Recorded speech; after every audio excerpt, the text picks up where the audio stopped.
Yeah. Hello, everyone. We're here again. Episode 102. As I love saying it, episode 102. And here he is, of course. It's Delboy with me, and it's always a great pleasure to have him.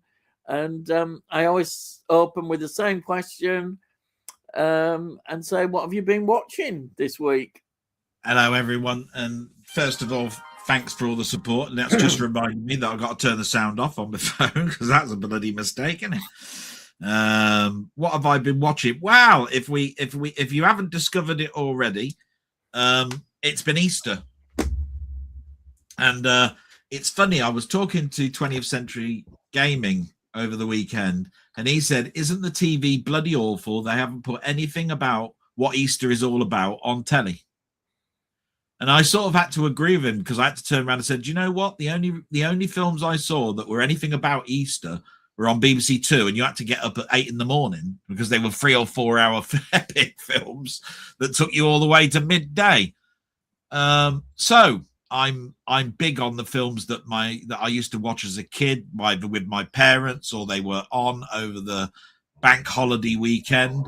And so those films were films like The Greatest Story Ever Told, King of Kings, The Robe, all of that sort of stuff. So BBC Two actually showed King of Kings, Greatest Story Ever Told. I watched Ben-Hur on physical media because I wanted to see what the 4K looked like and did a little video on that. But other than that, they were the stalwart Easter films that you used to watch. So I watched the Carry On films. So, of course, I watched Carry On Abroad and Carry On Doctor and Carry On Matron and all of those. The only one that I don't think they showed was Carry On Camping, but they did show Carry On Dick, and they did show Carry On Don't Lose Your Head. Yeah. And I've always liked it. It's got the Bow Street Runners in it and all of this sort of stuff. I always found that quite funny. Actually, some of the early 70s ones were really, really good. It was the later 70s ones that were pretty poor. I found that the biggest period of time of enjoyable Carry On films, which is different depending on how you look at it, was mid-60s to 1973 around. And I found that period, every Carry On I watched, I thought was great. But there are some suckers in there. I don't think Carry On Loving is particularly fantastic or anything like that. But, I mean, for me, my favorite Carry On film, if anybody ever wants to know, is Carry On Cabby. And that's a black and white film. It's the last black and white film that they did. But that's an incredible Carry On film as far as I'm concerned. It's the one actually that started the music that got repeated in other films as well. The music that's in that is also incidental music. When they're in a dance or something, you'll hear that tune that's played in Carry On Cabby while they're dancing or something at a hospital function or something. You know what I mean? Yeah. So yeah, I watched the Carry On films. I watched some more Space 1999 because Rewind is showing Space 1999 during the day. So I've been managed to watch a couple of those. I did watch the first 2 episodes, believe it or not, of a TV series that's based on a film called The Burbs. The Burbs. And The Burbs is interesting because it's a Tom Hanks film. Around about the time that he went astronomical as an actor, before Forrest Gump and all of that sort of stuff. Fantastic Jerry Goldsmith score. Sorry, I have to say it. Jerry Goldsmith. It's all right. We're used to it. Has got a fantastic Jerry Goldsmith score. And I'll tell you the reason why it's such a good score, because it's so versatile as a score. In that film, you've got people that are neighbors. One is sort of like got Western music. One's got horror music. They're all different themes, right? Based on a horror element that's going on in the street. So all I can say about that is it's a fantastic score. And when I bought that score, you had to be part of the Veressa Saraban club because there was only 1,500 pressings. It's been released now as an expanded score, and you don't need any of that sort of stuff. But at the time, It was one of the most expensive scores I bought because you had to be part of a Verasa Saraband club that you had to pay a monthly fee to, or a yearly fee to actually get the club scores that they weren't releasing in the stores. Do you see what I mean? They were only released to club members. And that's probably where I got a lot of Jerry Goldsmith scores from, is when I was buying those, because I was a club member and I was part of that club for about 3 years. They didn't do just Jerry Goldsmith. Verasa Saraband did all the Rambo films and all of that sort of stuff. Yeah. So of course, there was a lot. There was a lot. I mean, I got my Lawrence of Arabia, I think, which was that was silver screen. No, what else did I get? I got Georges Delarue, the London session, through being part of the Verasa Saraband music club. So yeah, I don't think I've got much else to say because it's Easter. I hope everybody had a great Easter, and I hope during Easter you didn't just eat chocolate. You sort of like watched some films that I dare say you watched over your bank holidays. We did ask that question last week. I think I said, "Oh, what are you looking forward to watching over the Easter or the bank holiday weekend?" I'm pretty sure Sai said the same thing. Sai, what a nice guy! He's in the room at the moment, by the way, chatting away like anybody's business. The bastard. Sorry, first swear word of the night. I let it slip there. So yeah, I'm now looking forward to Tony York Corner. And what I'm going to be watching, episode 98, a preview. I call this a preview. Yeah, it's a preview. Preview to what I'm watching, episode 98. Yeah, well, Matt, something you haven't mentioned, which has surprised me, is one of my. You see, I've got to confess, I haven't watched what you. I've done complete opposite in many ways or is it Charlie and the Chocolate Factory? I've not watched any Easter-related films. Nope. Oh, hang on. I've just remembered 2 other films I watched: The Golden Voyage of Sinbad and Clash of the Titans. Oh, brilliant! Lovely. I have to watch Ray Harryhausen films. Yeah. At the bank holiday, it is the law. Yeah. Well, I was so excited with the discovery of the 2 episodes from the Darwin Master Plan, and I watched those and was absolutely brilliant. It was just so wonderful. I was just had a big grin on my face watching them. Did you notice when you watched them the quality was not like what we were talking about with the I think it's scene, the Patrick Troughton really clear black and white seeds. The restoration team, I think, will do a better restoration. I don't think they used any AI. I think the grain is there, and it's just as it was broadcast. But I enjoyed it. It's still crystal clear. Yeah, it still for me didn't spoil the excitement. And I'll tell you the one scene that proves to me that wasn't done. The Doctor at the very beginning of episode 1 looks down at a city, and all you see is some lights. You can't see nothing. It's pitch black with some little dots. Yeah. Right. I don't know what he's looking at. He says, "Oh, a city." I'm going, "Eh? I can't see no bloody. All I can see is some pin lights that look a bit blurry. What the hell's all that about?" And they could have easily have cleaned that up and done something with it, and they didn't. Yeah, but I think when they release it, when it gets a physical media release, they will probably have a go at it. I hope they don't. I hope they don't. Yeah, I bet you they do. But we probably won't get one for quite a while. I don't think we'll get one for a while. Did you see one of the documentaries about Warriors of the Deep this week? No, I didn't.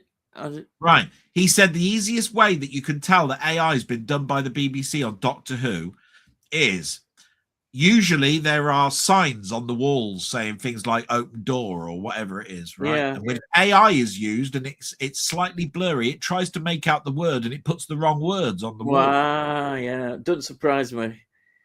No. So he showed a clip of Warriors of the Deep where there is a signage, and he just turned around and said, "It's only in one scene, and you have to be really quick." but they put it. The AI tried to work out what the word was and didn't get it right. Yeah. There you are. Yeah. And I went, wow. Now there's a top tip for you. Yeah. One of the good things about watching the Dalek Master Plan, which I'd completely forgotten about, was the meddling monk. I'd forgotten that he's in it. He's in it. I think episode 9. I think he popped up when I was watching what's available. And he's in 2 episodes, and he's in the bit where they're in the Egyptian area. I think it was fantastic. He's a double crosser because he basically starts working for the Daleks, and then basically he starts then trying to befriend Steve. Is it Steve? Yeah, of course. And then they all got captured, and then he sort of like turns on them and all of this sort of stuff. I think it was really good. I'd forgotten that he was there. And the Doctor does something to his TARDIS again. I forgot what it was. It was great to see him. It made me think, what a great character we had there. It would have been good to see more of him, but it never happened, unfortunately.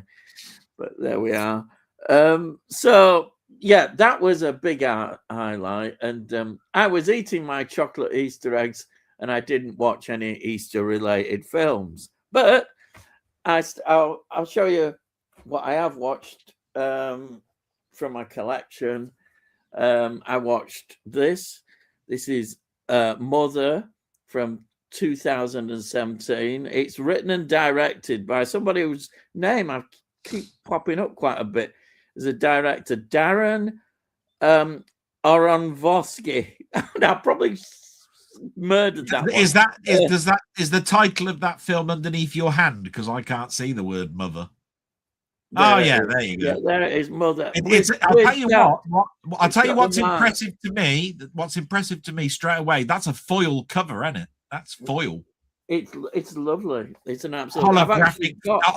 Like my trading cards, it's got that foily effect. Yeah, it's a nice slipcover. But I've had. It's funny. I bought this right when I'd got the 4K player. I started to buy. I thought, well, I better start buying some 4Ks, and this was one of the early ones that I bought. And I just took a risk on it. It was a blind buy at the time, and it's a film that absolutely fascinates me. But this director is sort of interesting because he did this film that pops up, which is Requiem for a Dream, which I've never seen, but is often mentioned. The Wrestler. Now I know The Wrestler. That's 2008. He did. Yeah, I like The Wrestler because it's got Mickey Rourke in it. No, it's the lady. I've forgotten her name. Oh, she's the stripper in it, and she's Aunt May in the Spider-Man film. But for Mickey Rourke, it was like a revival of his career because he really. Marissa something. Marissa something. Oh. But anyway, I directed that one, and also another film I like is Black Swan. Directed that one. I've seen Black Swan. Yeah, and the film The Whale, apparently, which I've not seen, but people have talked about that one. I haven't seen that. But I've not seen that. I've not seen The Whale. That was 22. Anyhow, so this has got Jennifer Lawrence in it, who is just again, I've not seen the films, all these Hunger Game films. I've hold my hands up. I've never seen Hunger Game films, but she was in. I've seen her in the X-Men films. She's been in a few X-Men films, so that was quite good. Let's see who else was in it. Ed Harris. Ed Harris is in this, which is great to see. I like Ed Harris. I didn't realize his first film was Coma, 1978, a film I absolutely love as well, which I've got. Michael Douglas, it's like a medical murder conspiracy film. Well, Richard you know I Widmark like as Coma well in because that. it's a Michael Crichton film, Yeah, directed Richard Widmark as well pops up again. and of course Brilliant. Jerry Goldsmith did the score to that as well. Yeah, it's a great film. Absolutely love that. So Do you remember the cover to Coma? I'm trying. It was all of those. It was all of those. It was all of those beds hanging suspended from the. Oh right, yeah. I'm trying to think my copy of it. Yeah, I think yeah, that's it. Yeah, it's. I think actually it's needs an upgrade actually because Wow, I've got it. That along with the China Syndrome, to be quite honest. Yeah, it's a good film. Let's see who else is in this. Oh yeah, and Michelle Pfeiffer is in this. Wow, she's in this. And Janice Barden. I think that's his name, Janice. But there we are. That's it. I'm saying no. He's in it from who plays him. They've all got these titles that he's called him in it. I think this film, it's one of those films which I absolutely love, but I can see why it might not be everybody's cup of tea. It's a bit weird. It's a bit weird. It's got those sort of a bit of art house kind of stuff in it, a bit of a weirdness, but it's quite interesting because it's about this author who he's got writer's block, and she's pregnant in this, and they're waiting for the child, but they have a knock at the door and it's Ed Harris, and he says, oh, he wants somewhere to stay, can you put him up? And he's just total stranger, and so after a bit of debating, he says, yeah, come in, yeah, and she's not quite as happy about it, but yeah, he comes in. But then the film starts to get weird because you get these knocks at the door and they're all relatives of Ed Harris. They say he's terminally ill, and they've all come to see him, and it starts to go out of control, the film. All these people filling up the house, and she's going absolutely bananas about it, and her husband, he's just not bothered. He's not bothered. And then his writer's block disappears after all this. He has like a sort of a thing where he just suddenly gets writer's block, and then they have to go to the hospital when Ed Harris gets unwell again, and the whole thing just starts to go crazy. There's crowds of people outside. They're all waiting to see him, because he's fans of his writing. It's spotted, but I really enjoyed it. It is mad. It's totally mad, but it's a really good film, even if it is mad. Now, oh dear, the next film I'm going to be more negative about, which is surprising. This is The World in His Arms. This is from 1952. This director is Raoul Walsh, who directed a lot of things in the 1930s. I won't go through them all, but I think westerns like Cheyenne. He did White Heat, which is a good gangster film. Captain Horatio Hornblower, there's a connection there. And well, Gregory Peck, I honestly like as an actor. I don't think he's that good in this. It's like he's going through the motions, and he's got no chemistry at all with Anne Blythe, and she plays this countess. The only saving grace of this film is Anthony Quinn. Anthony Quinn, it's like he's decided, oh, to hell, I'll just play this in a comedy way. And he's really funny. He's absolutely funny in it. He's brilliant. He saves the film. There is some good sequences where they're racing, these boats are racing. It's set supposedly in 1850 in San Francisco, and it's all to do with Russia either gonna sell Alaska because apparently that's what they did in the end. The Russians didn't want to they sold it to America. I'm surprised, really, but that's what happened. Anyhow, it's just, I'm just disappointed in it. It's like, when Gregory Peck, who I think is a great actor, doesn't look good in a film, then there's a problem.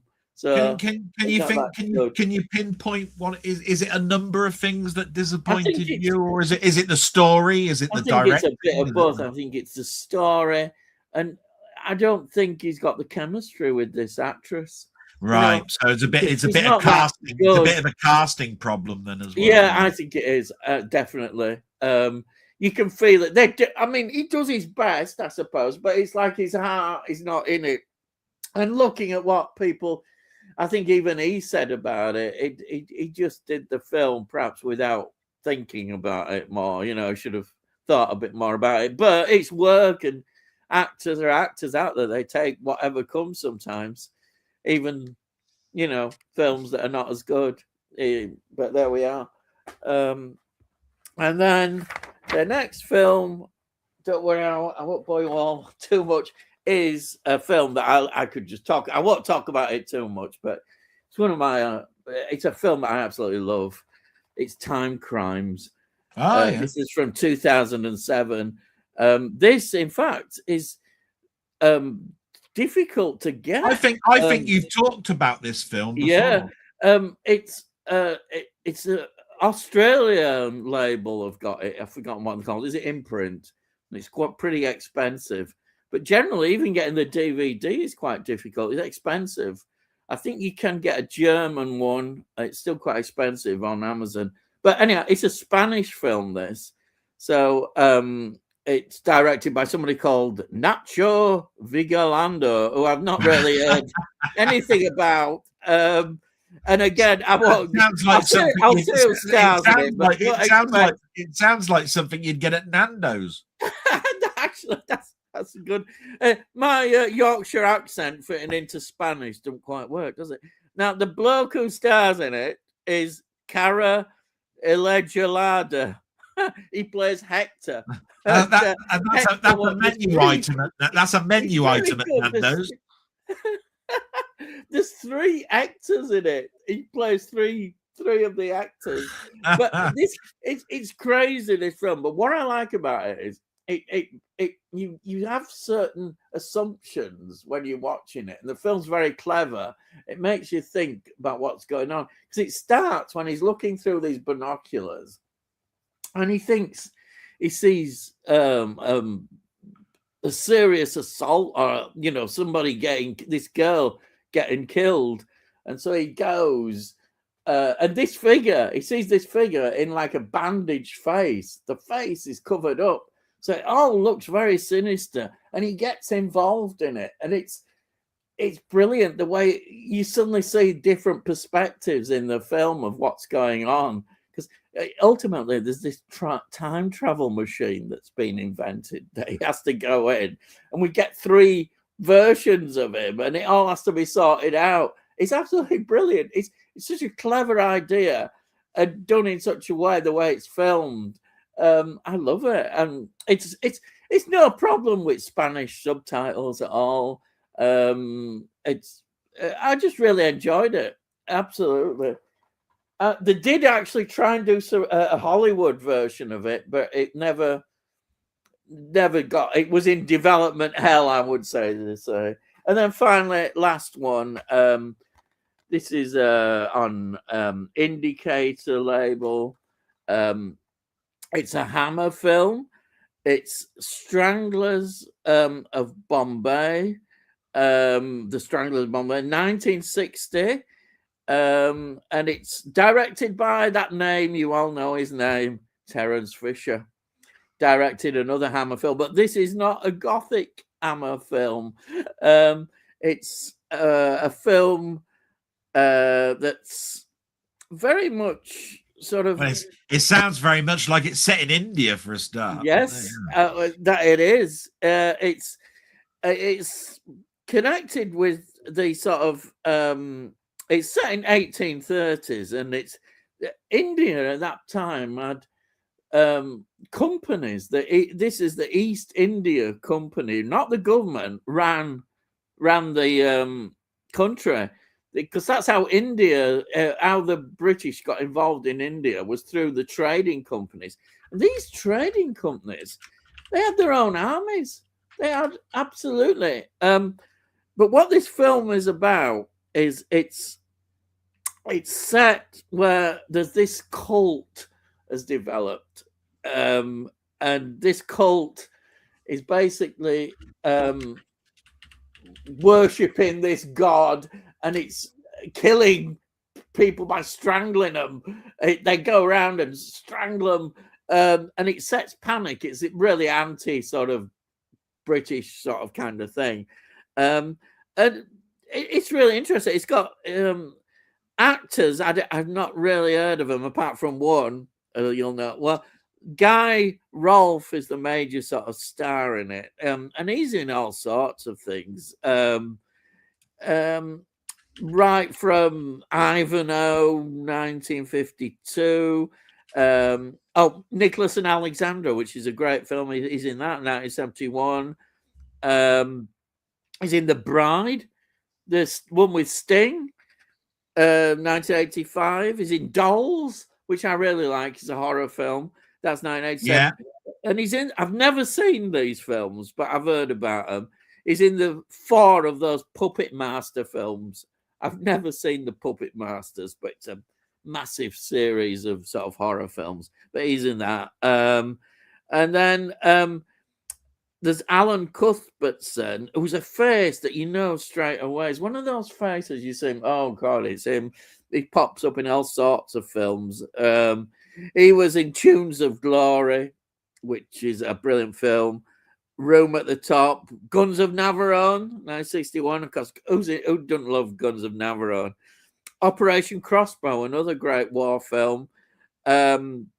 He was in Assault, which is a great film, 1971.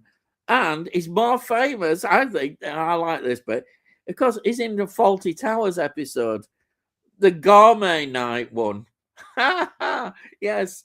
Who can not forget Gourmet Night when Basil's going backwards and forwards for his cooking? It's brilliant. I love the Gourmet Night one. Yeah, it's great. So, he's in that. And then here you are. We've got a nice Doctor Who connection. We've got Roger Delgado in it. Yes, he's one of the cult people. He stands out already. He's got such a striking face, and the way he is, it's just fantastic. So he's in that. I absolutely love it. And then there's this other actor who always played this sort of Egyptian kind of parts, even though he's a sort of Indian in this. And he was in Hammer's Mummy. He was in Conga, which is another film. He was in From Russia with Love, 1963, and of course he was in Curse of the Mummy's Tomb, which is a really good one. He's just such a recognizable character, and we've got a nice one here for you. He was in Doctor Who, The Tomb of the Cyberman. He's one of the characters that stands out in one of the baddies. He's one of the baddies in the Tomb of the Cyberman, which is fantastic. So absolutely just love that. It's just a great black and white film of that era that Hammer did, and Hammer were good at it. They were good at doing not just the gothic horror, they were good at doing these low budget films. Who would believe that you could create India in a Bray Studios? It's just absolutely wonderful. That's what they did. They created it and you don't notice. You think, wow, this is really good. Fantastic. And that's it. So that's what I've watched.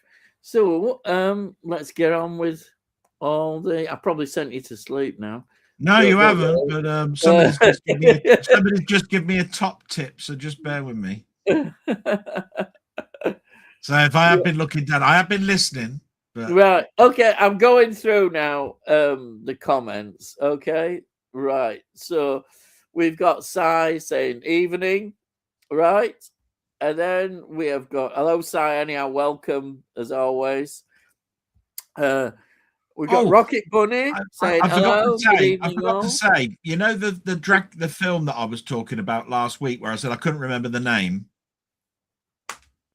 It was a Blood of Dracula. Oh right, yeah. What was that? What was that in connection we were talking about? I was saying that there was a Dracula film that I watched over the weekend, but I couldn't quite remember what the title I get was. you. Yeah, right. So I had to get that in. Well, it's all right. No problem. Always adds to people's knowledge. Why not? So Rocket Bunny says, "Good evening, all. Good evening, Rocket Bunny." Hello, Rocket Bunny, you little shit. Hello, Rocket Bunny. I mean, hello. Yeah. Nice shield. Justice for Tony. We're still going on about justice for Tony. If we could just get his bloody name. And Slipknot says something. Hello, Slipknot. And then Sai says hi, Slipknot. Slipknot says, sorry, Robson, Rocket Bunny, how's it going? And then here he is, the man himself, Tony Hawks. Good evening, Ian, Del, and chat. Good evening, Tony. Welcome. You've already had a bit of insults already. By the way, Zulu was on this bank holiday weekend as well. Yeah. Yes. He's got Zulu Dawn, hasn't he? There. Yeah. What do you think of Zulu Dawn? Out of interest. He's not as good as Zulu, but I'll tell you something. It's enjoyable. I don't think it's as bad as some people have made out. Yeah. Do you remember when I bought Zulu? I looked for Zulu Dawn. This was at a time where money didn't really matter, and I picked up Zulu Dawn, but it was twice as expensive as Zulu, and is considered a worse film. Do you remember? I actually mentioned that. I went, I do. Still got a great cast, Zulu Dawn, but there is something about it that makes you go, nah, this isn't quite as good. It pops up. There's a lot of those British actors that I often mention that are in Zulu Dawn. There's a lot of British actors that popped up in that. But it gets a bad reputation, I think. I mean, it's not bad. It's not bad. No, it's not just bad at all. It's just that Zulu's so good.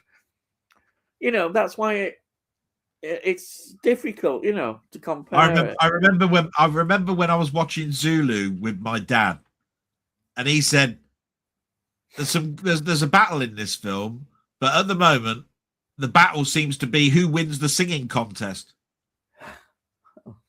Right, because the Zulus start singing, and then they start singing like an English hymn or something. I can't quite remember. And my dad said, "Oh, so they're having a singing competition now. Which one can sing the loudest?" Yeah. So that always used to amuse me. I went, "Oh God." Oh dear. Don't want to give the game away, but that does actually happen in the film. They do actually start singing, and so do the. It's the first film I saw at the cinema. Zulu, just absolutely fantastic. I thought the first film you saw at the cinema was a Laurel and Hardy film, but there you go. No, proper. Which, by the way, I learned on Monday the very, very first Laurel and Hardy film celebrated its 100th anniversary. That's right. It was on holiday breakfast, Monday. One at breakfast shows, wasn't it? So the feature, yeah. They obviously were in films before that, but they weren't called Laurel and Hardy till a certain film, and that film was celebrating its 100th year. Amazing. Yeah. Yeah. It makes you think a lot, doesn't it? Yeah. And then we've got I'm just going to get a rant going again, but really on YouTube. Hang on. Calendar moment. Ian is going to rant. Go on. Yeah. If I see any more bloody YouTube videos that say that that the Artemis 2 has been faked, I will personally go around and shoot the buggers. I think how can you be so stupid?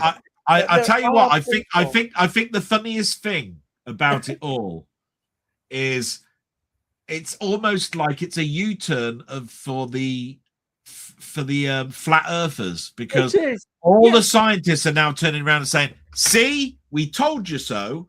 And all before Artemis, it was the flat earthers that were turning around and saying, "What a load of bollocks," and all this. And all the scientists kept turning around saying, "Look, honestly, this is true." And they've gone, "Prove it," which you couldn't do until the bloody flight of Artemis 2. And now it's the U-turn. It's like, "See, we told you." But they're all saying, no way. It's still fixed. They're still saying, "Oh, this is still all fixed," you know. And do you know what? He's even more stupid. They're still going, just like Kubrick said. Kubrick did not say anything about that. No, he didn't. The bloody hell. And the whole thing about, oh yeah, the moon landing is fine because Kubrick did it. He was part of it. He did not. He disowned it. He said he was nothing to do with that. Bloody hell. I like it when they I like it when they try to disprove science, where they've got a flat circle of the Earth, which is supposed to be a representation of our flat Earth, right? They put a magnet in the center, and then they put a compass, and they go round in a circle, and it says, "Look, see, look, it points north." So all this South Pole nonsense, right? And they turned the magnet upside down and went, "See, look, it doesn't point south. Look," and I'm going, "But Jesus, do you not understand magnetism? Seriously?" And then they start bringing religion into it, where they thought that the Passover is the sun Passover. It was generated by the fact that they looked up and it passed over, and they called it the sun Passover. I was going, bollocks. Now you're getting religious into it, and you're getting that wrong. And I just laugh, but now it's just so many of them that it's getting a bit ridiculous. It is ridiculous. And the other thing is what they've done with Kubrick. There's an interview with Kubrick, and they've cut it right down, which he kind of makes a joke about it being all made up, but they haven't put the rest of it. It just annoys me like hell the way they do these things. You can say, look, he said it himself, but they're taking it out of context. They haven't shown the whole what he said. Anyway, I can't believe people are still thinking like that in this age. But the stupid and stupid, and there's obviously a lot of stupidity around, you know.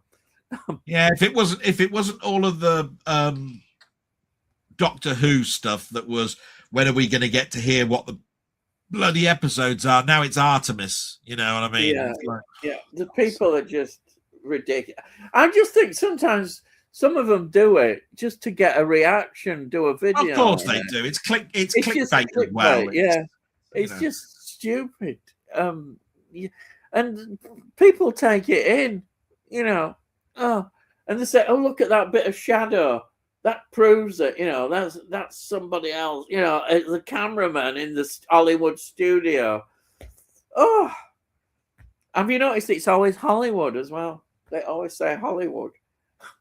Because, you know, there's so many things that they try. There's so many things that they try and bring in, don't they? They go, why is it then, if the world is spinning and the moon is up in the sky, why we only ever see one side of it and all of this sort of shit? Yeah. I'm going, for God's sake.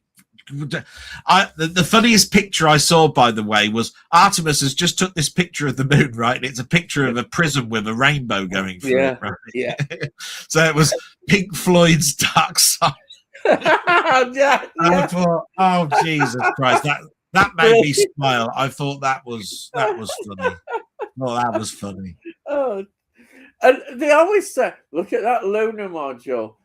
God, it looks so flimsy.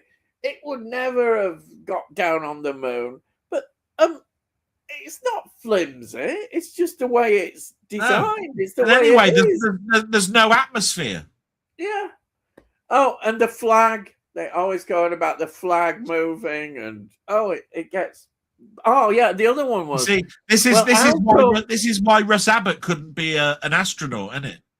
Right? Because he loves a party with a happy atmosphere, so he wouldn't have been able to have gone to the moon, would he? Oh, dear. Happier. And the really come on, that's got to be a good dad joke. Okay. I'll let you off. Drugs.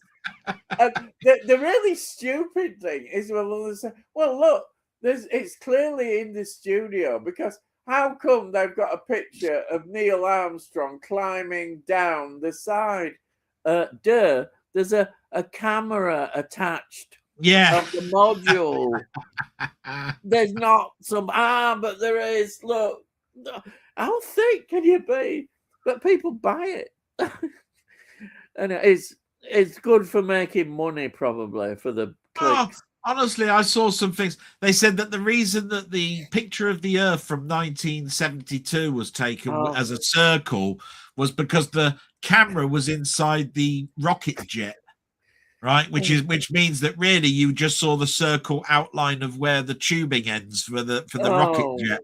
And I'm going, you stupid bastard. Yeah. So, like, that camera wouldn't burn then. Right? They found some flammable, way of keeping. You know what I mean? I'm going, yeah.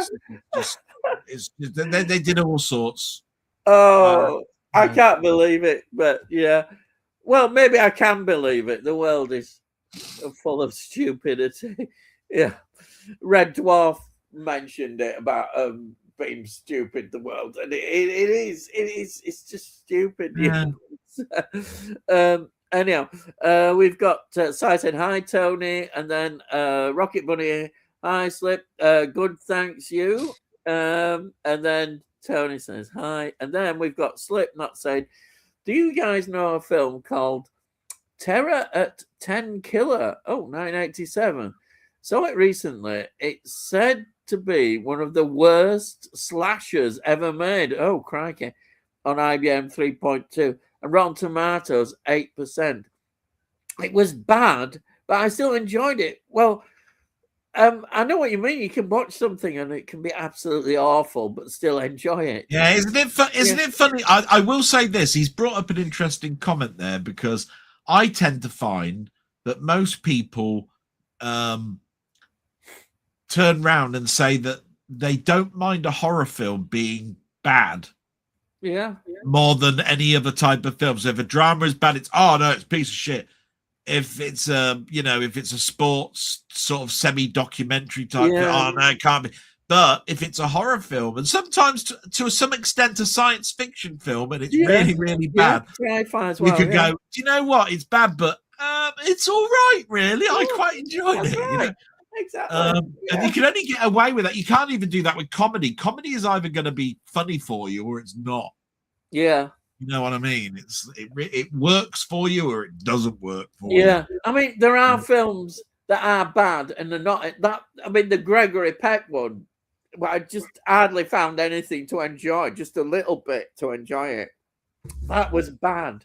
It wasn't bad in a good way. It was just bad. I'm just going to go and check on my mum, Ian, and then I'll be back in under 10 minutes. Okay, that's fine. Yeah. So you can enjoy bad films and have a good laugh. Why not, indeed? But sometimes some films, I have got to a point where I don't like doing it, but it can happen when you just switch it off. You get so far and you think, why am I wasting my time on this? And that's it, you switch it off. But I don't like doing that. I like to try and give films a chance. Yeah. I mean, I don't know about you, but how far you actually get to watch a film, because sometimes you can be really getting fed up of a film and then suddenly you find yourself enjoying it. It's switched and it's, this is actually quite enjoyable. But and also Rotten Tomatoes 8%. I don't know. I don't bother that much with Rotten Tomatoes. I see Rotten Tomatoes things now, and I think, I don't think I'm necessarily going to agree with them at all. People put too much on that. It's same with what's it called? There's one where they check films and they give it 4 stars or 5 stars or whatever, and they look on there and say, "Oh, look, it's only got 1 star." But that's people's often opinions. It doesn't necessarily mean it's a bad film. Letterbox. That's it. I knew there was something else. My brain.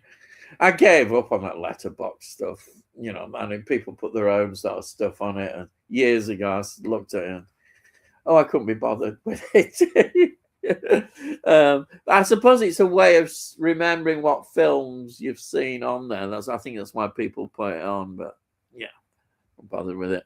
And then we've got Slipknot saying Tony Hawk's High Man.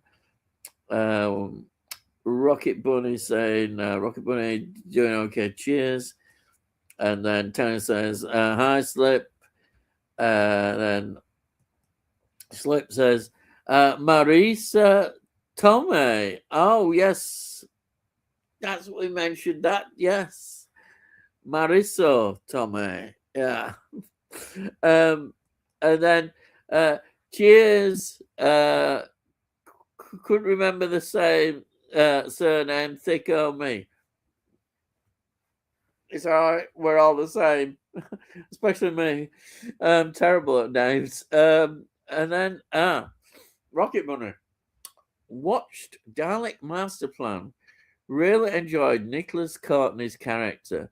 The scenes with Brian Cant at the start were really good. Yes. Shame episode 4 is missing when he gets killed by Sarah Kingdom. Oh, I know. It is a shame. I mean, it was nice seeing the 3 together, the first 3. But yeah, that would have been, yeah. I mean, I just hope, you know, we can always still hope and dream that more episodes will be found. I don't know. I really don't know. It's hard to say. But I was just pleased that we've got them. I wasn't going to put a down on it. I know people were...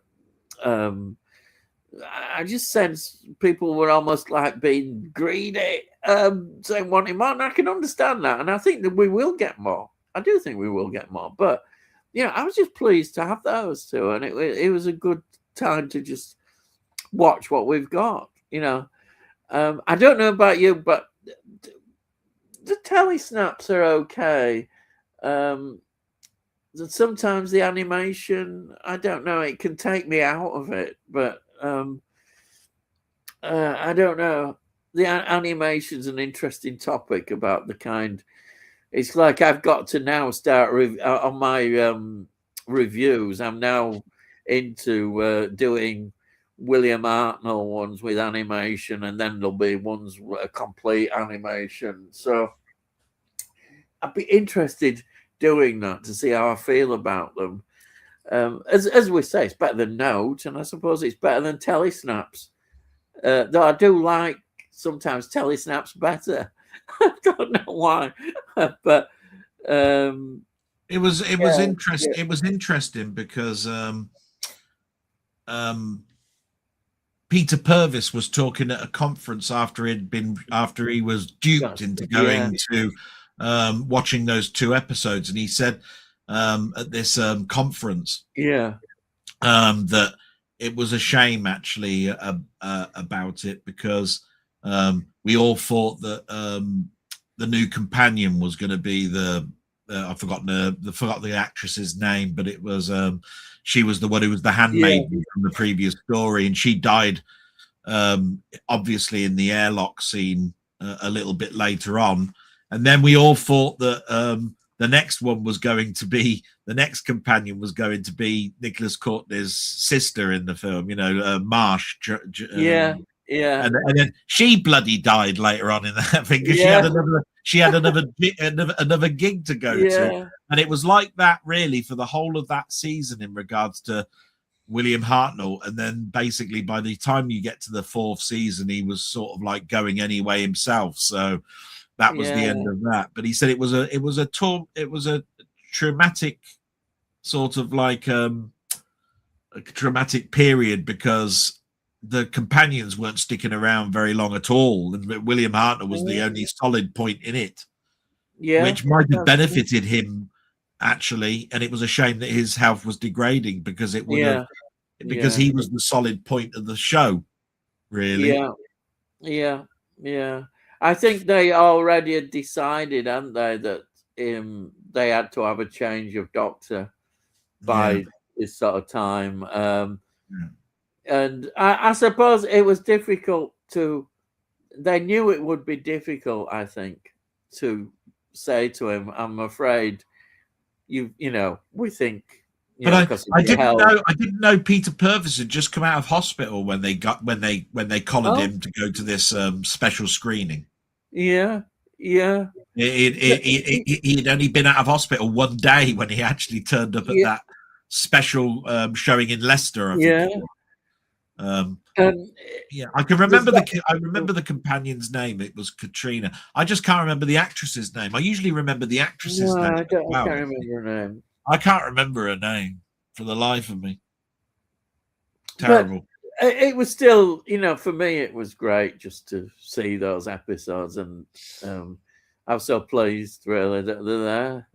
It's great. It's really fantastic, and I'm not going to be negative and moan about it like some people were almost moaning. You should be rejoicing. We've got 2 more episodes. It's a 12-part story, but Well, this is the other thing.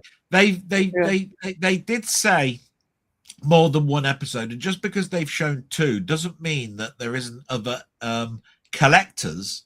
Yes. But the reason they can't talk about those yet is because those collectors, they're alive. The reason that they were able to show these is that their family gave the consent. That's right. And the person's dead. Yeah. Right? Yes. Exactly. Because there were other stories, but they were ones we've already got. But there was also other shows which are going to come out shortly. They could be Z cars for all I know. I have no idea. Yeah, there are more. They did. They, when you're trying to tie down how many episodes have you got, I think they've done the right thing.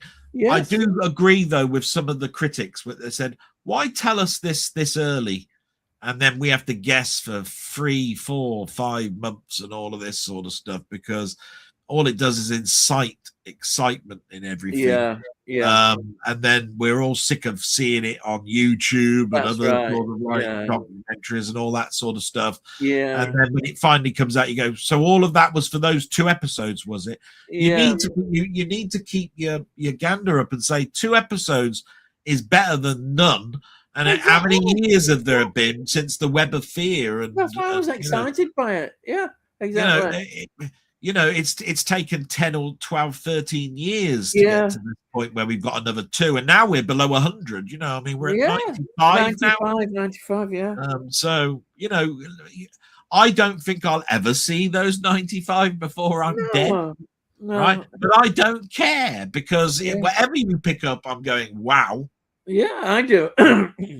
I'm confident we will get more. I think it's inevitable. Maybe they'll when I don't know. Maybe they'll find the colorized episodes of the John Pertwee ones, and I'll be happy with that because then you don't have to use those.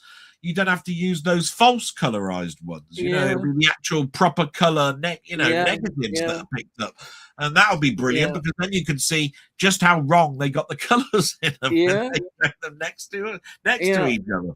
I mean, if you look on a positive side, it isn't for the families, but more of these old collectors are probably going to die, and the BBC will hopefully be able to get negotiating with their families and get some more. Well, yeah, undoubtedly there is more there, and also what people forget is it wasn't just these 2. There were other episodes which were donated, but they'd already got them in the archive. Yeah. So there's always hope there. But it could be that those episodes are better quality than what they got. Yeah, exactly. Or they might even discover they've got they might have extended bits in. Stuff that was cut out because of censorship and all sorts of stuff. We can find all sorts. Yeah. Some of these reels could be actually raw reels because they were done by technicians that took them.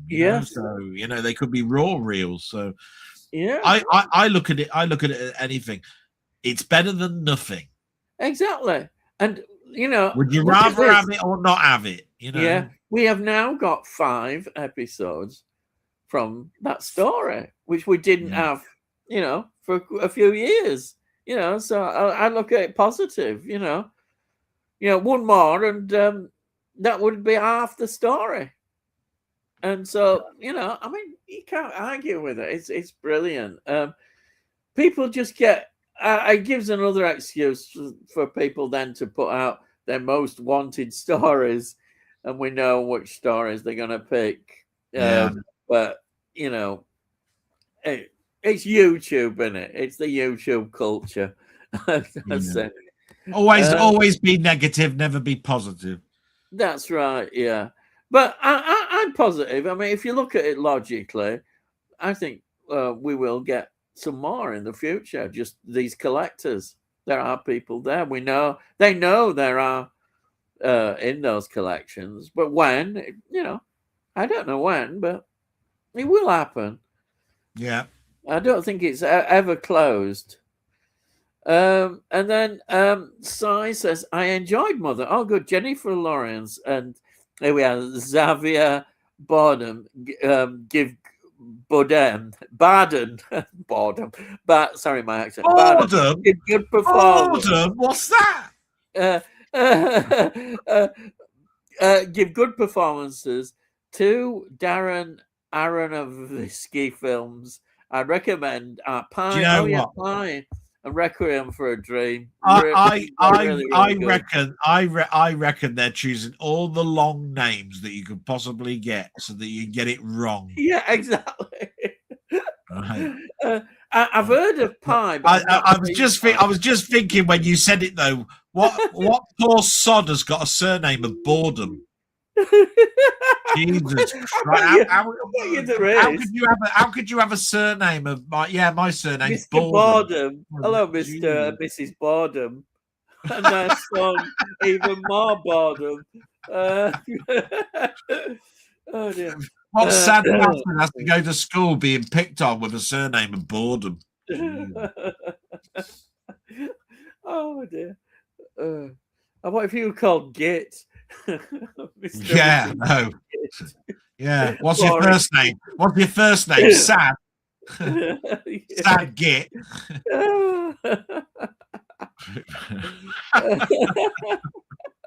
And then we've got laughter, and then nice looking slipcover. Yeah, it was. It was a nice one. Yeah.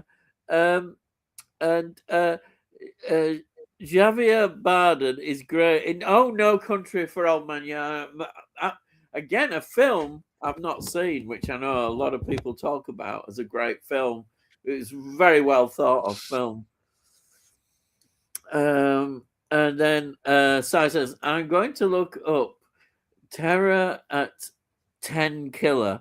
I love a bad film, if you get what I mean, at Slipknot Fun. Yeah. We were on about that, about the bad films. You can't beat a good bad film. Yeah. He won an Oscar for that role. So I said, Old Country for yeah. Mother is basically a shortened version of the Old Testament.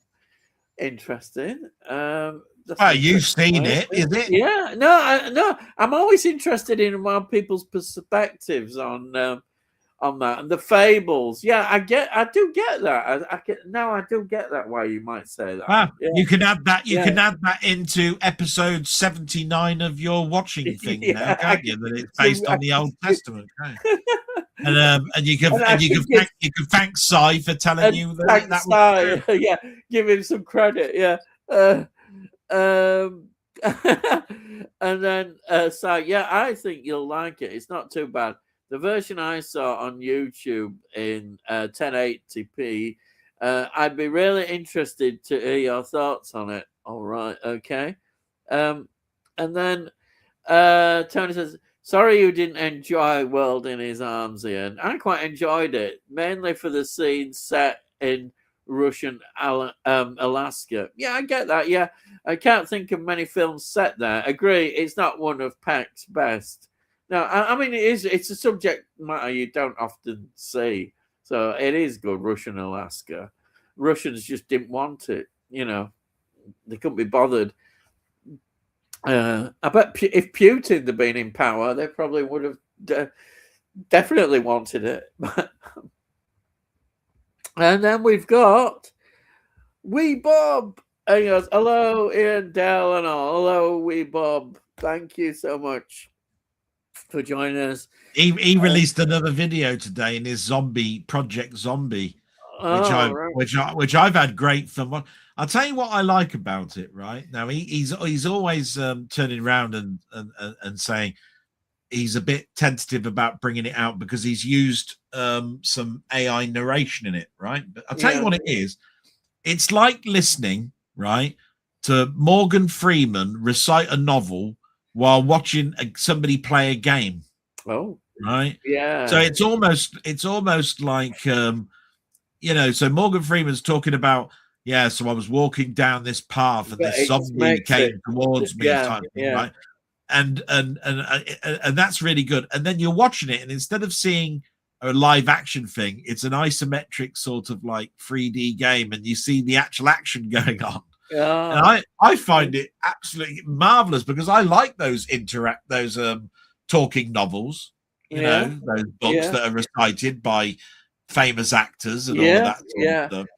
And what I used to listen to the Star Trek novels I used to listen to the Star Trek novels read out by Leonard Nimoy and William Shatner and all that. They used to be done by Schuster and is it Simon and Schuster? That's it, Simon and Schuster.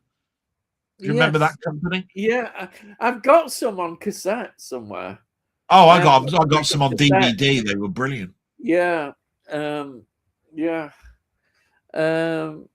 then Sai says, "Hi, Wee Bob," and then Slipknot says, "Check out the cover art for the 4K release by Vinegar Syndrome. The art is amazing. It's the reason why I gave the movie a shot." Well, that's good.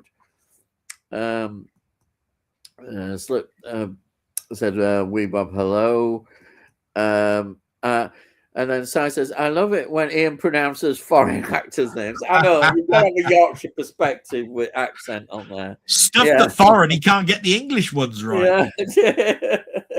Hey, no. I'm surprised he hasn't watched a Peter Cushing film this week. I was waiting. I've been waiting for that. They always have to come out with that one. It's a standard one. And then we've got Kramer going, "Hello, Ian. Hello, Delboy. Hello there." And then so I've got it saved to my watch list on YouTube. Great. And then at the moment, From Beyond the Grave is $9.99. 9.99. Were you going to say that? Which is it's cheap. I've got it actually. That one, I think. Yes, and that's what I was doing on my phone. Yeah. So I've just ordered it. Brilliant. Absolutely brilliant. And by the way, then I looked at Amicus, right? Yeah. And you can get a 7-film Amicus box set of all the films other than Beyond the Grave in it, right? Right. For $24.99 on Blu-ray. Blu-ray. Wow. Yeah. Hey, that's a bargain. $24.99. So you get the one that you saw last week, The House of Terror or whatever. Yeah. And a load of others, So there's 6 others. That's and it's got everything but The House That Dripped Blood in it. Sorry, From Beyond the Grave, should I say? Yeah.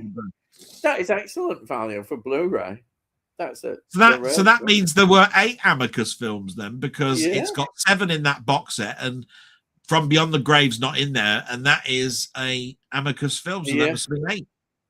Yeah. Fantastic. And then Delboy is saying, "Well, thanks for the tip. There you are." And then is that the Blu-ray or DVD? That's why he was busy on your phone. In my opinion, one of John Barry's most underrated scores is Jagged Edge. It is. Yeah. Jagged Edge is a great score, and it's different to a lot of his other scores. A lot of his other scores are sort of very melancholy. They're sort of like Born Free and Somewhere in Time and Moviola and those sort of ones. That even Bonds have got a sort of like a melody or a melancholy. Yeah. Jagged Edge is not that type of score. Jagged Edge of being a thriller it What really do is. you think about Jagged Edge as a film in terms of the big reveal at the end? Does it, even knowing that big reveal, does it stop its rewatchability? I think it's more rewatchable than The Sixth Sense. I agree. Yeah. No, I don't personally. I don't mind that because I like. It's like watching Pacific Heights and all of those sort of films. I think if you if you even give though it you know the if you give it a long enough period of time, like Seven, the film Seven, yeah, you know that there's the box at the end, and you know what's going to happen, and you even know now, that it's this actor that plays that. Yeah. But you still can watch it, and it's because it's a strong, good film. I agree. Yeah. No, The Sixth Sense is one of those. Sixth Sense is one of those shock endings that I think it's one of those films where it is enjoyable, but it's based all upon that one shock ending. That's why it's not like Planet of the Apes. It's not like Planet of the Apes. It's not his best film, in my opinion. I don't think it's his best film, even though most people say I can understand why it was like it was back in the day, and everybody went to see it, and a lot of people saw it more than once, even though they knew the ending. It's just I do think it doesn't win on repeat showings. It gets weaker and weaker the more I watch it. On Jagged Edge, though, the courtroom and all that stuff, I still enjoy all that. So even though you know the outcome, I still think it's good. I really enjoy it. I think it is rewatchable, definitely. But it is an underrated score. Yeah, I will say that it is I have got the score. Yeah. I like John Barry's work. I love The Black Hole and Somewhere in Time, and I love On Her Majesty's Secret Service. Of course, I absolutely love fantastic score. Yeah, that is that music. Born Free makes me cry listening to the music. Oh, really? Oh yeah. Christ, I sob like a baby. Oh, listening to Born Free and all that sort of stuff. I've not seen that for years. The film. I liked it when Ronnie Barker did a parody of that. He went Born Free till somebody caught me. Now I'm doing Solitary. Good old Ronnie Barker, great writer. Oh yeah. And then. That's on Blu-ray on Amazon Prime. All right. Yeah. And I ordered it. Yeah. And then Jagged Edge is such a good thriller. It is. There's no denying it. Yeah. Brilliant. You say, and then we've got Tony saying another interesting setting for Stranglers of Bombay is there's another film I've seen about the Thuggees of India with Pierce Brosnan. Really? Oh, be interested to see that. And then Tony says Alan Cuthbert's son, the twitching colonel with the mouse-like wife. Oh, yes. And then Slipknot says, Cyrums, I saw No Country for Old Men. Old Men 3 times in the cinema. Wow. It's one of my favorite movies. Yeah, also won Best Picture, Best Director, and Best Adapted Screenplay. I said adapted screenplay. Screenplay. Let's have that screenplay. Let's adopt it. Yeah. not adapt it. Because I didn't naturally give birth to that one. So I pitched the idea, but decided to have it as my own. Adopt that screenplay, even though I pinched the idea. You're going to get such a ribbon, Yeah, I know. It's what people expect now. So, it's like they're waiting for it. Yeah. Sai says, Slim, I think that's one of the greatest scripts ever, in my honest opinion. See, I might even say in my honest opinion. It is a strong script. I don't know if it's the greatest. But it is a very, very, very, very strong script. And Slipknot says, yeah, totally agree. And then here we are, Tony Hawks. I knew we'd be talking about this. Zulu Dawn is getting a new Blu-ray, really. And for the first time, a 4K release in May, including a special edition. Wow. Zulu is a hard act to follow, but I find it really enjoyable. Good cast too. Yeah. I didn't know it was getting a 4K release, but what about Zulu? Why isn't that getting one? Well, yeah, I've got to turn around and say that why are they doing a Blu-ray followed by a 4K? You're not going to buy the Blu-ray now that you know that there's a 4K coming out or whatever it is. Although that doesn't actually hold true because some people still don't have 4K. Well, you won't. I go on cost as well. They do talk about it on a lot of YouTube channels where they say it's horrible clickbait where they do a Blu-ray and then 6 months later they follow it up with a 4K. Yeah. At least and they you know full well that people will be buying it, and because they don't know why there isn't a 4K of it, so they think it's the only one that's going to be out. 6 months later, they do another one. It's a standard. Yeah, it's a standard clickbait thing. Congratulations to Arrow because they do that now. They special editions. I noticed they'll release a Blu-ray special edition as well as a 4K one. I think that's really good. So. If you're a 4K collector, obviously you get your 4K. But if you're into just Blu-rays, you can get a special edition of a Blu-ray. You remember all that hold-up I had with things like Maxine and XXX and Pearl, where there was a Blu-ray. No, what it was? It was Megan, wasn't it? Yes. Blu-ray came out. Everybody was going, "Oh, why isn't there a 4K? Why isn't there a 4K?" Yeah. What happened? 4K came out 6 months later. You went, "Shit." I know. They've been doing that. That's really bad. Right. And then Sai says, oh, here we are. I'm going to watch a 4K screening of, here it is, Lawrence of Arabia on Sunday afternoon. I know, lucky bastard. No, you're a little shit, you bastard. But I will give you a little hint. Sai is actually going to get a credit in my next film short, right? Because I said in my head, and this is quite true, it's not because it happened, that the first person that gets a comment, if it happened to be one of the people that's in Ian's stream, the next film I'm going to do will be one that they've suggested, right? And so my next one is going to be Suspiria.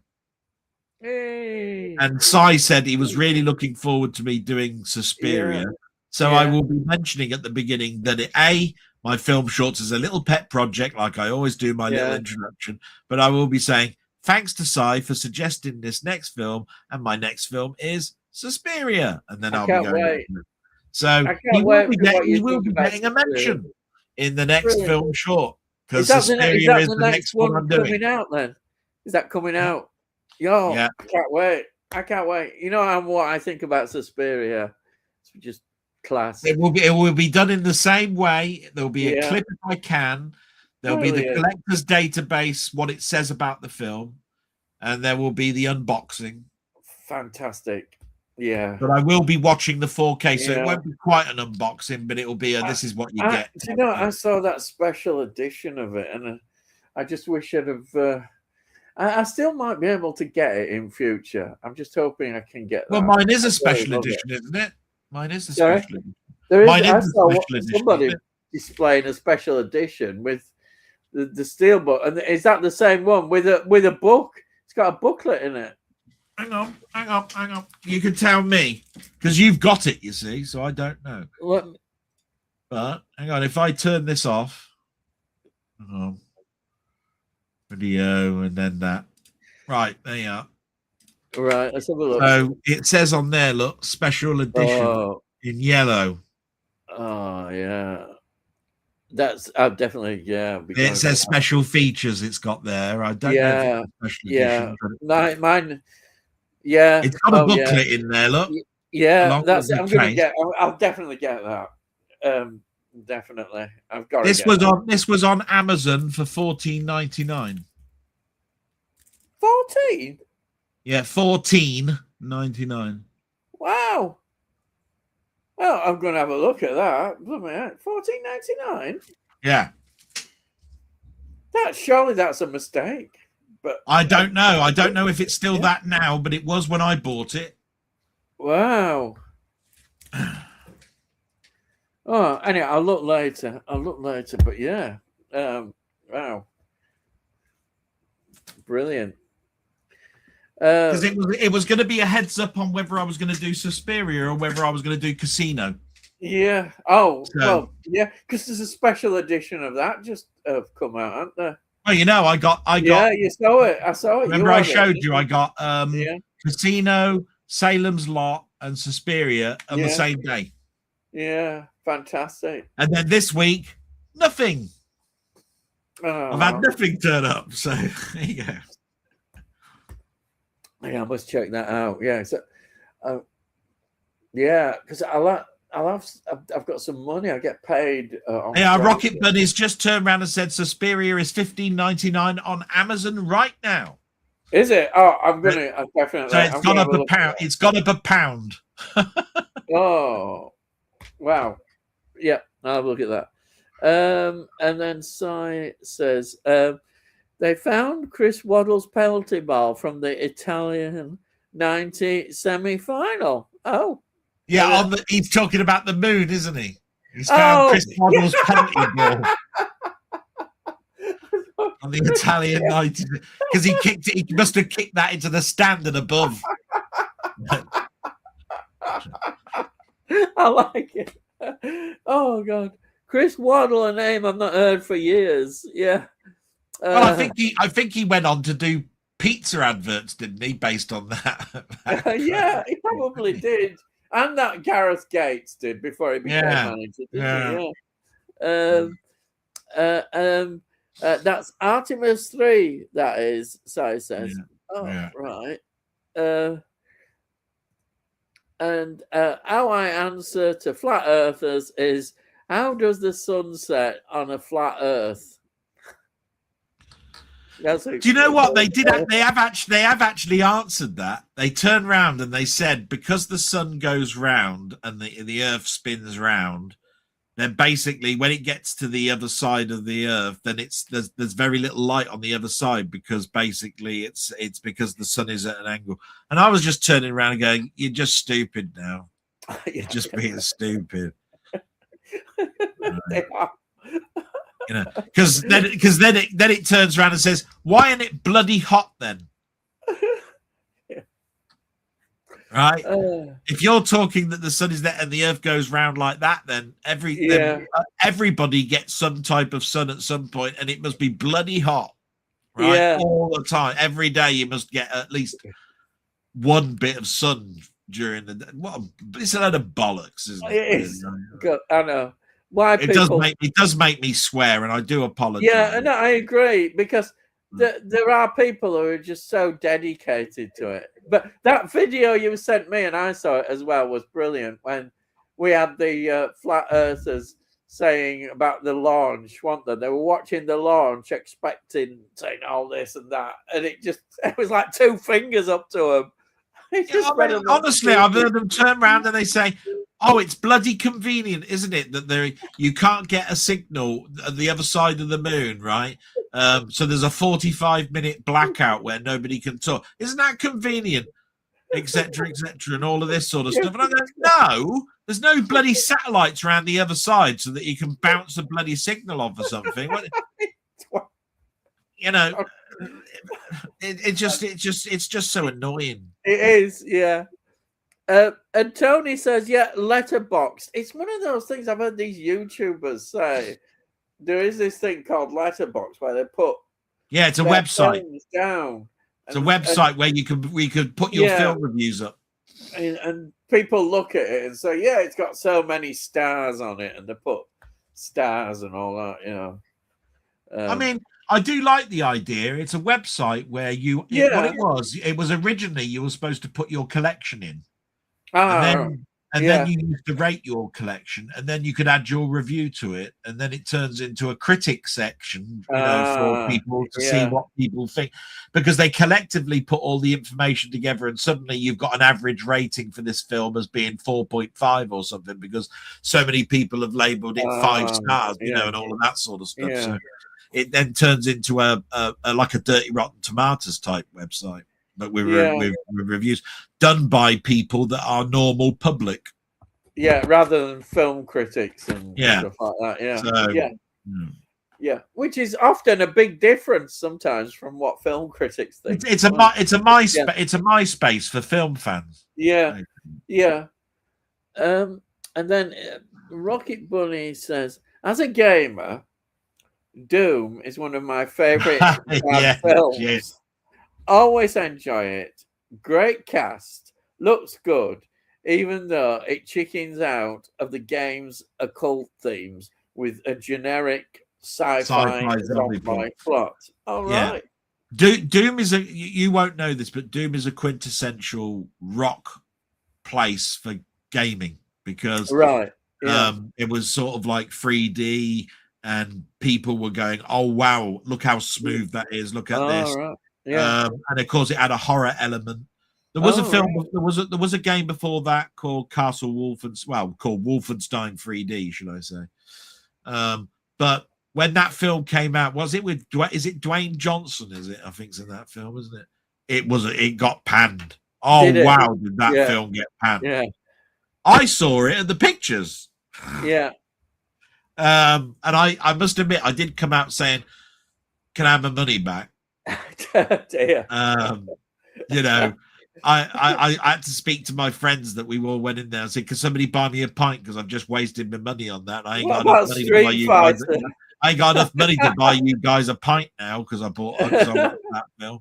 Yeah. But no, it's not that bad. If you watch it several times, it's quite funny. Yeah. I can understand. I can actually totally understand Rocket Bunny's thing on that. It's so bad, it's good. Yeah. On that one, I can understand. Yeah.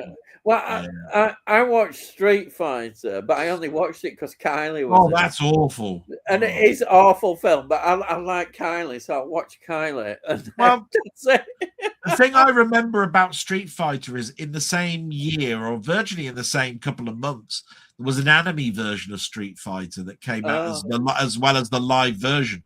And the anime one was great, but both didn't do well at all at the cinema. It doesn't surprise me. That's all. But Capcom put their name to both of those films, and I think they wish they hadn't. And then Rocket Moon says Katrina is the short-lived companion from Troy in the previous series. Yeah, the Troy episodes, it's one that's not in archive, is it? No. Which is a shame. I always thought she had a weird voice, but it's sort of like a soothing voice. Yeah. You could almost fall asleep if she read out the sort of like the telephone book or something. Actually, I think you've got a point there. Actually, the more I think about it, she's got that. She's got that simplistic tone of poison. Yeah. What's that? How does poison work and all of this sort of stuff? Yeah. Sort of like this. You know how to open the door? Yeah, I know how to open the door. She doesn't go into anything sort of like clever and calling things knobs and dials and things. She just sort of like goes, you're the friend of the doctor, aren't you? The doctor won't like it when you come back because you've tried to hurt his friend. This sort of stuff. When actually, if it was actually any normal person, you say, you wait till the doctor comes back. He's gonna have you as for lunch, you bastard. Yeah. You know what I mean? Because that's what you'd normally be saying. But no, she's going, oh, he's not going to like it. He's going to be disappointed with you when you. She uses all these soft words. Like she's 8 years old or something. When Stephen takes those tablets, amuses me. He seems to recover pretty quickly, doesn't he? They give him the tab. I mean, there could be any old rubbish. They're really trusting that they're going to cure him. Yeah. Could be poison. Yeah. They're on my clip on my belt. Take them out. Don't be stupid. Give them to him. And I'm going, oh yeah, because you really want to help us, don't you? By putting us at gunpoint, and all this sort of thing. Really, but she turns around and goes, "Oh, all right then," because she's so gullible. But that's what I'm saying. She's got an innocence. It's like, wow, you could actually recite the phone book, and I will fall asleep. Yeah, I will fall asleep. No word of a lie. Oh dear. And Rocket Bunny says, "Yeah, it's pretty cool, Si." And then Rocket Bunny, Katrina is played by Adrienne Hill. Hey, I think it's pronounced that. I think it's Adrienne. Adrienne. I think it is.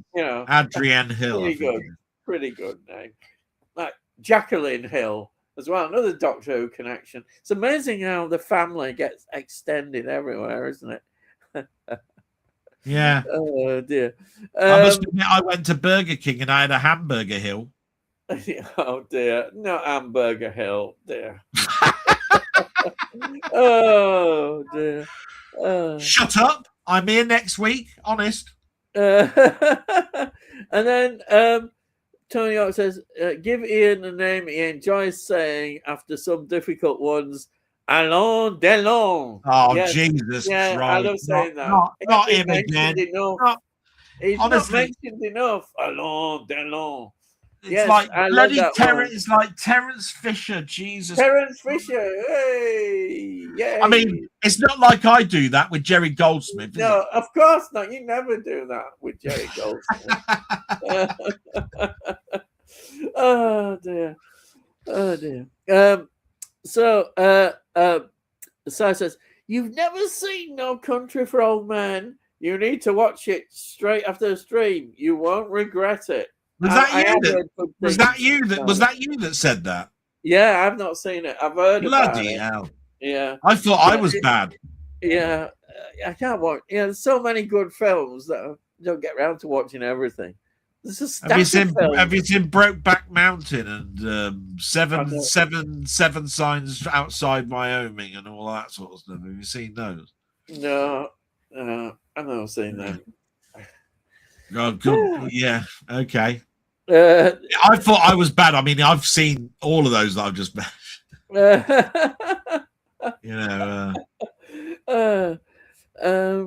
and then added to watch list. It's brilliant, Rocket.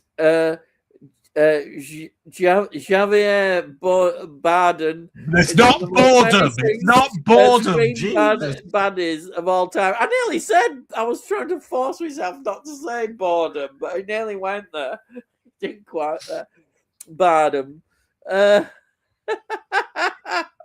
Just think of Barnum.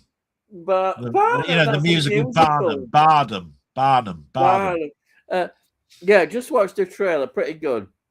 I have quite a backlog of films I've added from watching Ian and Muckman. Oh, right. You get a lot of these films. Yeah, he doesn't mention me anymore.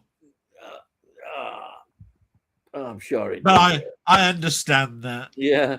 And then, yeah. And then Tony says, Amicus produced quite a few other films besides the anthology ones, such as Peter Cushing, Who films, yeah, of course. The Skull, yeah, I've got that one.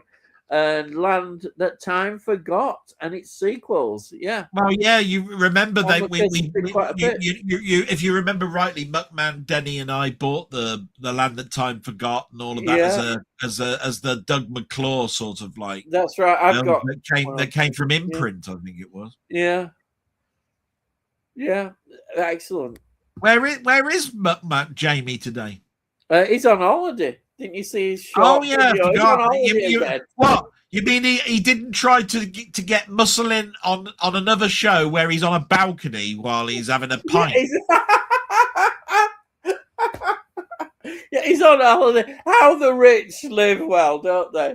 He wants to retire, but he keeps buggering off on holiday every 5 minutes. I saw a shot of him. There was a shot that came up on my thing, and it seemed that bloody hell, he's on holiday again. I didn't know that because he hasn't contacted me. Well, it didn't me. I just saw him on this shot. It came up on my stream. I thought, oh, there he is. I watch it. No, but I watch his short. I mean, I've just seen his. Last week I talked about his March pickups and all of that sort of stuff. Oh, stuff. yeah, he did a big video, didn't he? Yeah, he did Yeah, he did. He did quite a long one.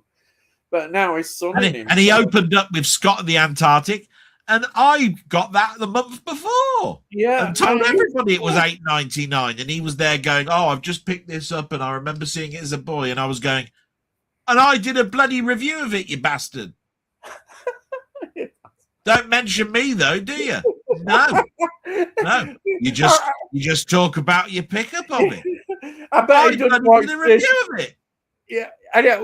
We might be. You might be able to have a go at him next week. No, I won't do. I won't do that. You know me. I'm only joking. I know you are, but I'm only joking. I think he don't mind. He probably takes it as a compliment if you start insulting him as well. No, he's not even here, and he's getting advertisement for his bloody channel. Right? I could be off for a week, and no bugger would mention me at all. He's off. We're advertising his bloody channel. He's a ghost. We've got a supernatural live stream. He does pop up now and again, you see, obviously. Yeah. Here we are, Tony. It's spelt Peter Cushion. Here we go. I'm never going to live that one down, am I? You're not. Let's see how it's pronounced. Yes, we know how it's pronounced. And then, you're a bad man, Tony. Well, you said it. The Blu-ray of Zulu Dawn has already been released several years ago by Severin. Yeah. These new releases are also by them. I haven't checked yet, but it'll be a new 4K scan, I guess, which will improve the Blu-ray picture, I should think. Oh, yeah, wow. So in other words, you know that I bought the Zulu Dawn, and it was from another country. I think it was only released in America, and it was whatever it was. The thing about when they do a new thing like this, even though it might not come out on 4K, it's a 4K scan put onto Blu-ray, which increases, which makes the picture better anyway. Yeah, that's what they generally do, and then later on they do a 4K, because the 4K will have a HDR section, a high dynamic range section, which will boost the colors. Because if you ever go to see that movie guy, you know, the one that's an ex-projector, he will always turn around and say, if there's a Blu-ray and a 4K in the same case, and they tell you that the 4K is on the Blu-ray, he still says the colors are wrong, because it's the way that the pressing and everything is done on the Blu-ray compared to the 4K disc. And he's quite right, because the 4K edition has got a HDR file on it, which tells the screen what the color should be, which the Blu-ray can't do. So it's just like a transfer across. So you will find that the picture will be better, but the colors will probably be all wrong still. Yeah. Right. And then it says, cheers, Del. And then here it is. Yeah. What's the cheers for? I don't know. I don't know. Must be something you said. Oh, Suspiria. Yeah, I told him that I'll mention it. I mentioned his name, didn't I? Brilliant, and thank you for that, because I'll definitely try and get that ordered probably tomorrow or Friday. It still should be there, I hope. But yeah, $15.99, absolute bargain. That is. By the time you do it, it'll be gone. Come on. I'm surprised that is it a mistake? Surely at that price. Yeah, especially it's 4K, isn't it? Yeah. I have got an American version of it on 4K. Mine's but yeah, I'd like to get that. Another thing to brag about the Tyneside Cinema is screening. Here we are. The Dollars trilogy in May. Not as a triple bill, but one every week. Well, there you are. You can brag about that one now. I think they've been showing the Dollars trilogy about every year, haven't they? Because I've heard Si say he watched it this year and the last year and the year before that. Extremely popular. There you go. And Rocket Bunny says, I watched Good The Bad and the Ugly with my dad after his op last week. Forgot how damn good Oh it yeah. is. Yeah. They've shown it on TV twice in the last 3 weeks. Yeah. And he says, I'm not the biggest fan of westerns. Well, that's good. If you're not a fan of westerns, then that's good. You know, if you enjoy it. I will always say, after you've watched The Good, the Bad, and the Ugly, you ought to watch Once Upon a Time in the West. Yeah, I've Personally. got to admit, as people know, the more I watch westerns, the more I enjoy them. I love westerns. Just absolutely love them. There's been a debate and a fight over which one is better, The Good, the Bad, and the Ugly, and Once Upon a Time in the West. I will always say that I must admit I prefer Once Upon a Time in the West. But I think that's probably because I think Once Upon a Time in the West has got slightly better score.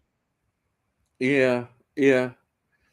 I think it's a bit more of a versatile score than Good, the Bad, and the Good. Don't get me wrong, Good, the Bad is iconic. I mean, the scene at the end where with the three gunmen all standing around in a circle, right? I mean, even heavy metal bands have had that music, you know, as an iconic piece of music. But it's just that Once Upon a Time in the West has got chorals and all this sort of like stuff in it. I just think it's a brilliant film. It's really good. It's my favorite Once Upon a Time in the West. I'm glad the Western hasn't gone, but it's still around, but it's not as it was. I'm noticing when I'm doing my series now of my top 5 Westerns, as the years are getting on, it's getting harder to pick ones. I'm having to spread as much as I can and doing modern Westerns, really. You know, I think that's what is interpreted as a Western. It's interesting because Westerns we often think about initially as like, you know, these sort of classic American, you know, gunfights and bars and what did you think of the follow-up? You know, the what's it? Is it The Fistful of Dynamite? I forgot what the alternative title is to it. To which one? Fistful of Dynamite. There's an alternative title to it, isn't it? It's set in Mexico, isn't it? It's done by Leone. Yeah. I've forgotten what it's called, but you're right. There is another title to it. Yeah, I've forgotten what it is. It's something to do with something sucker or something. I've forgotten what. Yeah. But spaghetti westerns are still popular. I think, you know. Let's have a look. Must be all the spaghetti. Yeah, I was going to say. Yeah. I was going to say, do you know what? I'm not a big fan of spaghetti. You know, I find it a lot of balls. Oh, yeah. Meatballs. Spaghetti balls. The graveyard scene at the end is my favorite scene. Oh, yeah. Any film ever. Wow, that's quite a statement. It's just brilliant. Well, I'll tell you what. It's actually a it's actually iconic for people that are studying films because Leone likes to do close shots of eyes with light that comes from a certain angle. So there's a light and it goes darker towards the other side. But he does wide shots so that you can see all three on the screen at the same time. But then he does the eye bit with the close up on the face as they're walking around. And then he'll do a static single camera shot of them up to their sort of like portrait type site. So not only do you get a close up on the face, close up on the eyes, portrait shot, wide shot. Every single type of shot you could actually possibly get is in that scene. Yeah. You know, you've even got a tracking shot as they walk round. Yes. It's so great. So I says, I hope that your dad is recovering, Rocket. Yes, so do I. Yeah. And Rocket Boy says, slowly. Thanks for asking, Sam. Yeah. Best wishes to him. And then Rocket Boy says, my only gripe is It is. Lee Van Cleef isn't really in it enough. I always enjoy his performances. Yeah. Yeah, because he's in the beginning, isn't he? He's almost like in the early opening shots. And then he's sort of like then he's gone in the middle. Yeah, yeah. While they're going across, obviously the West with the Civil War going on. Yeah. And then he's at the end, isn't he? Yeah. Yeah, I'd agree with that. Yeah. Oh, this is interesting. Ian, as a Richard Attenborough fan, did you know his directorial debut? Oh yeah, Oh What a Lovely War is getting its first Blu-ray release in June from Eureka Masters of Cinema. I've had the DVD from years. Yeah, well, that's good. It's good that it's getting a release now, then, isn't it? Yeah, I mean now I know what's coming to bloody Tony York Corner then. When he gets his Blu-ray copy, that DVD will be winging its way straight away to bloody Leeds, won't it? Jesus Christ. And then Si says, Lee Van Cleef is great in For a Few Dollars More. It's the second in the trilogy. If you haven't seen it, I recommend it, Si says. And then Tony continues, well worth an upgrade, I think. Yes, Oh What a Lovely War. I've seen them all, Si, just been a while. And then Tony says, just checked, Severin are releasing 3 editions of Zulu Dawn. Blu-ray 23 quid.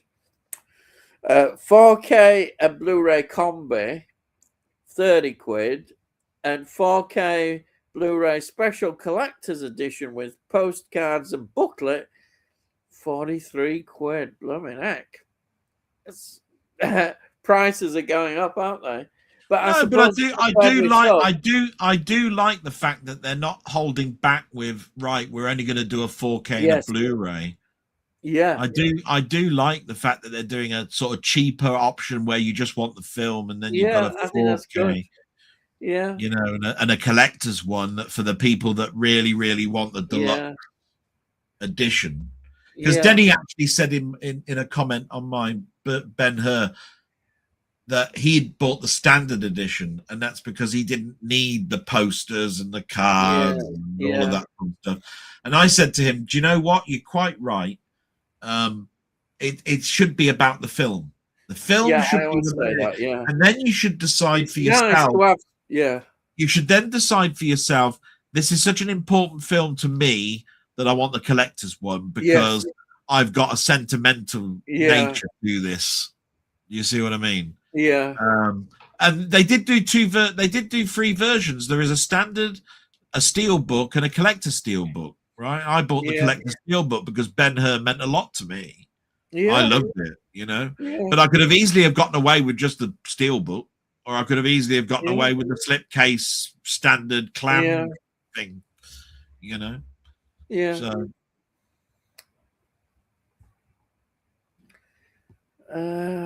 I mean, if you look at some of the collector's editions, £43 isn't too bad compared with some. It's still quite expensive. I'll tell you what's pissed me off this week.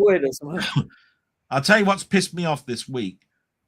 Scream 4 is now coming out by Lionsgate, where the others have been coming out from Paramount. Oh, Lionsgate is in America, and you can't have them. You can't have it delivered to Britain. Oh, which means that if you were collecting the steel books, you've now got 1, 2, 3, 5, 6, 7, and you ain't got 4, and you can't get 4 unless you have somebody buy it for you or you import it in a special way that you're going to get it. Yeah. That's what people will have to do. So now I've got one. Now I've got one missing. Yeah. It's not good for collectors at all. Now I will say this: Muckman did tell you how you can actually have it. You actually have to create a PO box and have it delivered to them, and and all this sort of stuff. But I just want the bloody film. Why is it that you've stopped? You're doing it in just America. Yeah. Thanks. Yeah. They don't think of that. It's like when people are very sort of, they like to have covers and the spine exactly the same. And then sometimes you get it where people, for some reason, will change the design and it doesn't look right on your shelf. They've done things like that. Yeah. I mean, personally, it don't worry me too much, but some people get very OCD about it and have to have everything exactly the same. So they don't always cater for collectors. Or you almost think they're doing it to deliberately piss them off, which they shouldn't, because people are paying a lot of money for all these things. Yeah. They should do that. When was the last great Western made? I'm thinking, Tombstone, maybe. Tombstone's a great Western, yeah. I like Bone Tomahawk, but that's a horror Western. Yeah, but it's still a Western. Yeah, I like that one a lot. But Tombstone came out at the same time as another one based on the that with Doc Holloway, wasn't it? There was another one that came out sort of at the same time. Yeah, Gunfight at the old Corral thing. I can't remember what it was called. I can't have forgotten what it's called. But you're right. There was another one exactly the same time. But Tombstone, I think. Oh, I mean, Silverado was good, but Tombstone was. Oh yeah, Silverados. I must get that sometime. I mean, Tombstone is an incredible. I mean, I bought it when it came out on Steelbook last year. Yeah. I mean, it's great. I mean, it's better than. I never understood why people really went mad for Young Guns and Young Guns 2 and all of that sort of stuff. I know that they did inject a little bit more and elongate the Western a lot. Yeah. But I did think it was overhyped a little bit. Yeah. I thought it was enjoyable, but I mean, Maverick, you could consider a Western. It is. No, it is a Western. It is. I think you can call it as a Western. That's the 90s. Yeah. But I would probably go with Tombstone or Bone Tomahawk. I would say that one of those two. Yeah. Yeah. And then we've got DUVK. What's that stand for? Do you know what that stands for? It might be Del, you're very, and I don't know. So I have no idea what that stands for. No, Del, you're very kind, maybe. Thank you. No offense intended with that last comment, Del. Alternative title to Fistful of Dynamite. Ah, right. There you are. And then, sorry, Duck, you sucker. Oh, Duck, you sucker. Ah, yes. Didn't I say it had sucker in it? I think. You did. Yeah. Yeah. I'm not far off. I'm not that brilliant. I can't get my memory quite right. I'm beginning to think Del is pasta. It's with it is humor. With his humor. You ruined that, didn't you? Del is pasta it with his humor. Pasta it with his humor. Yeah. Oh dear. God's sake, man. Even I can see that one. And then it's definitely a load of bolognese. Like the bollocks. Yeah. Come on, just say it right. Bollocks. Yeah. Bolognese, bollocks. Meatballs. Come on, Tony. Don't mince. Oh, words. Dear. Oh, dear. Good God. And then I'm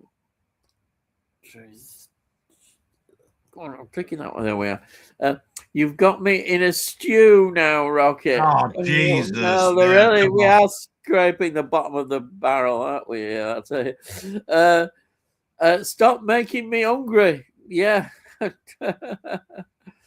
Oh.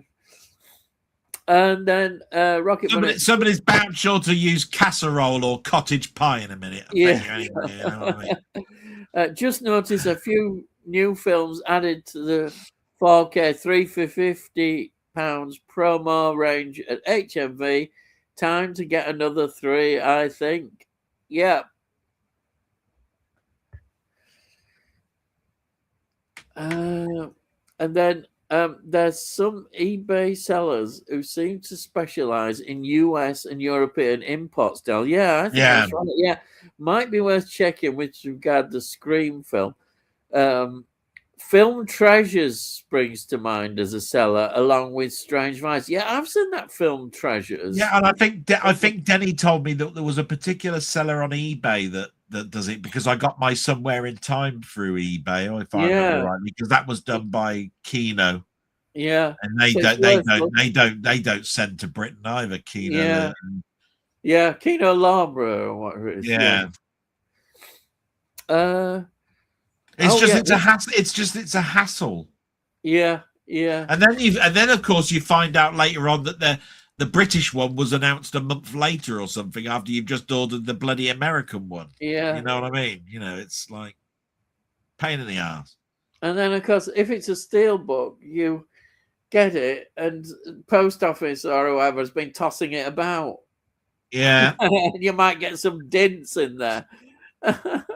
Yeah.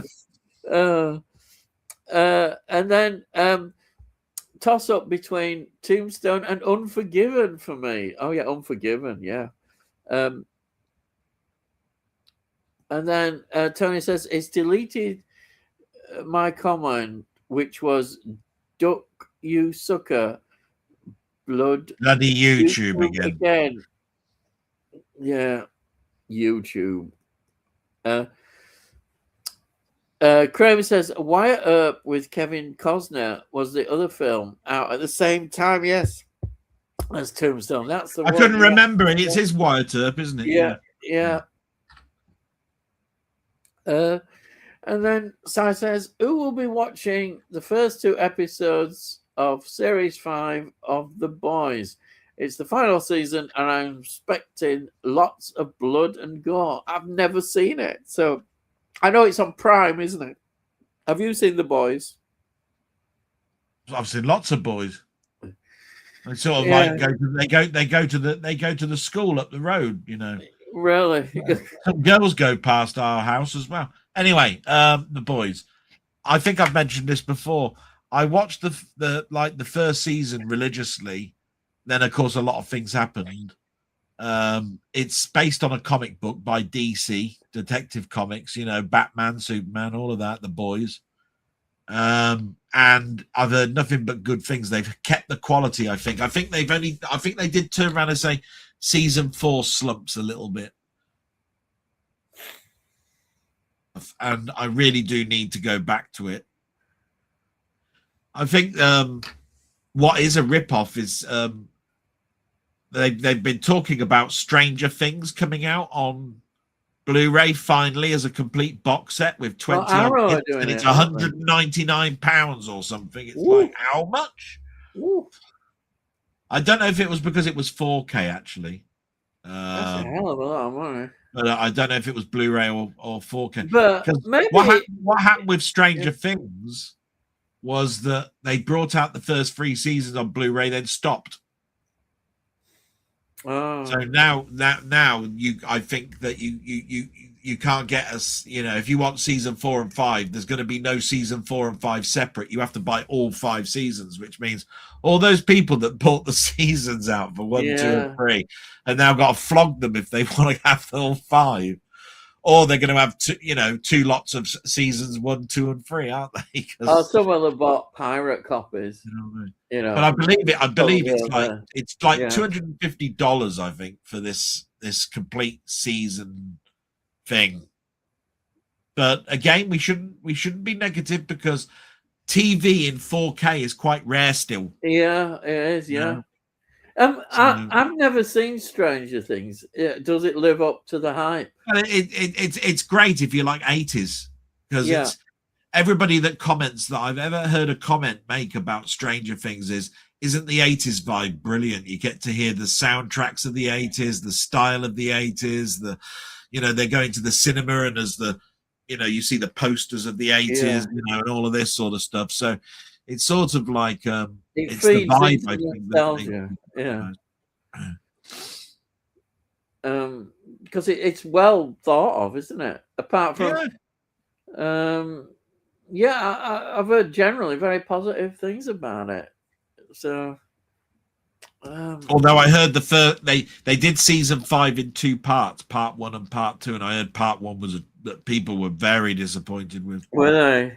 Oh dear. But it's a little bit like Game of Thrones in that retrospect. Game of Thrones, you got up to season 7, then it started to go downhill, and then they were going, "What's this? This is awful," and it's because it follows the books quite well, and then there isn't. When you get to season 7, you've run out of material. He hasn't written the next book yet, so you've only got. I heard they said it was too dark.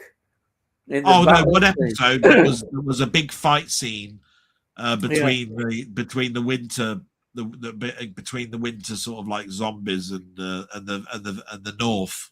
You know, the fighting in the north. It was so dark. You had to have an OLED screen with 1,000 nits for light or something on your TV to be able to see anything, because everything was in candlelight or lit torches. You couldn't see bugger all. I never had a problem with it, but because it was broadcast over Sky, all the blacks were crushed, so it was really difficult to see. Too dark, yeah. When it came out on disc, it was fine. Yeah. I found anyway. Do you think they ended it at the right time then? It didn't go on too long.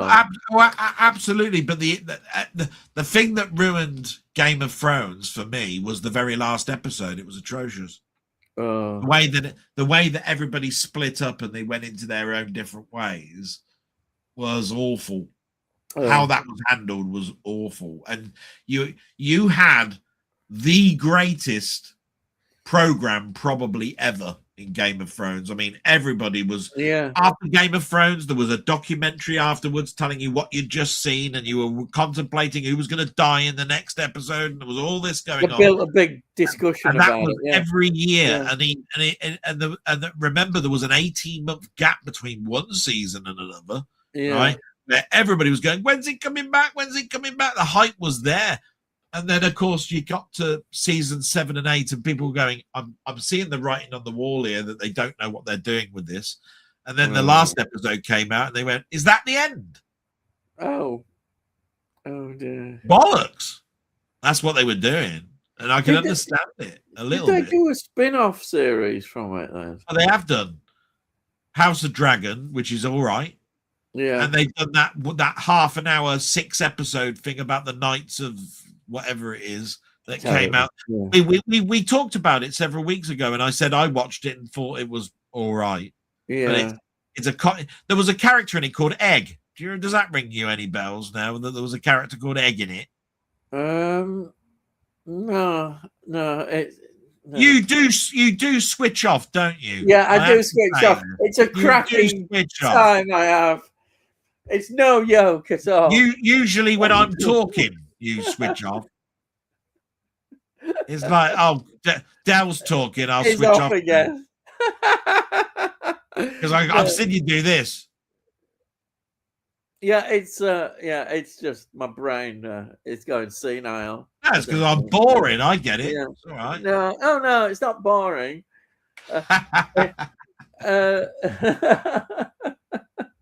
No, I try and look interested, don't I? Yeah, I try.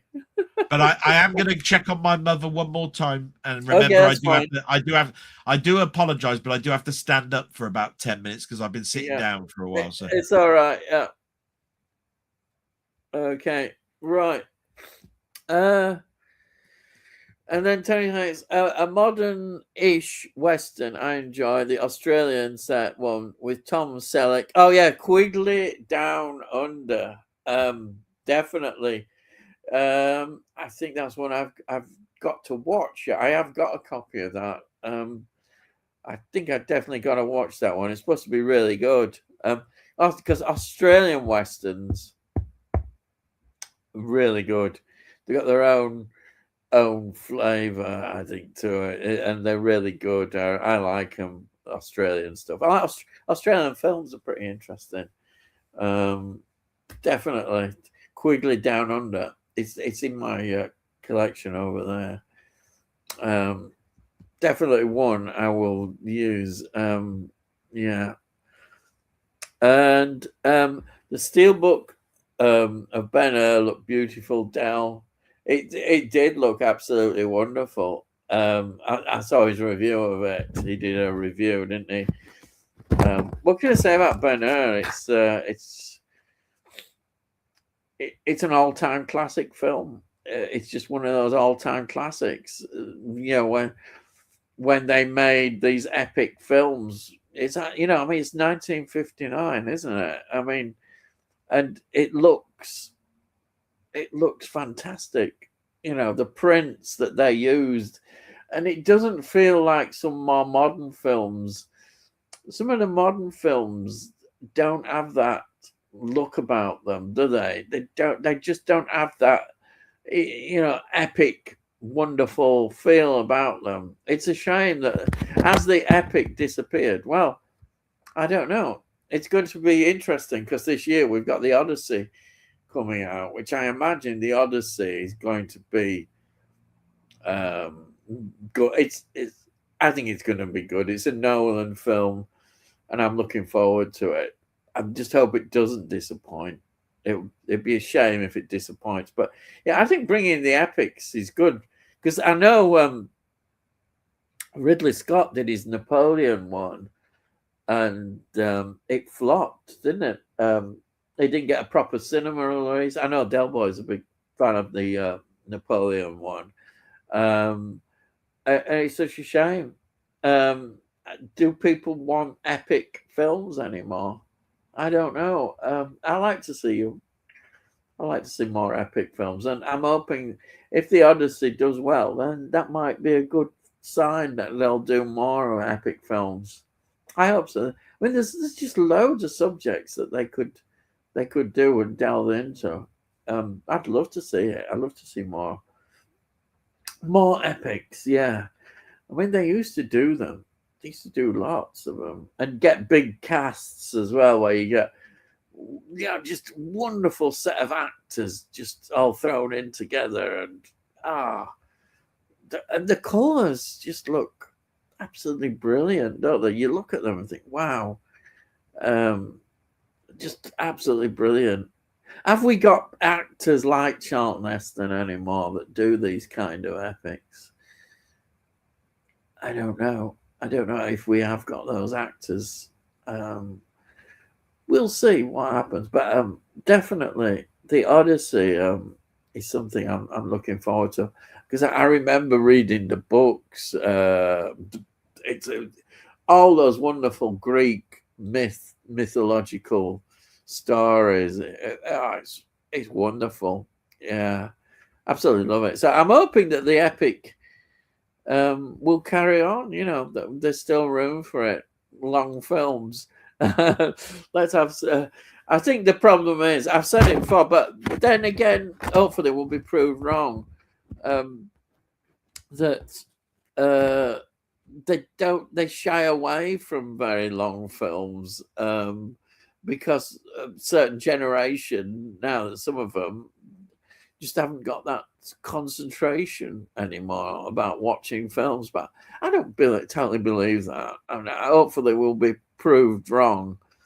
I hope so. I'll tell you what would be a good thing if in cinemas you had to hand in your phone or something.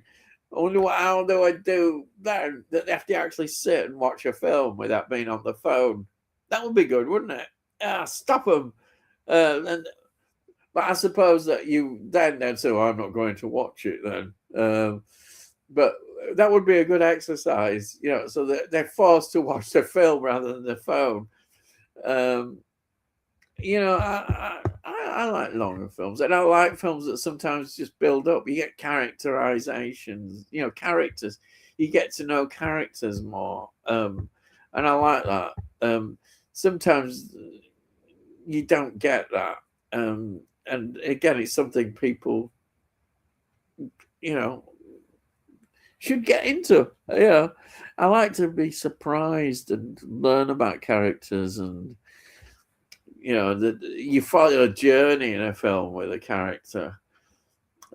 That's how I see it anyhow. And then we've got here, don't own a copy of Ben-Hur in any format. Seen it on TV many years ago.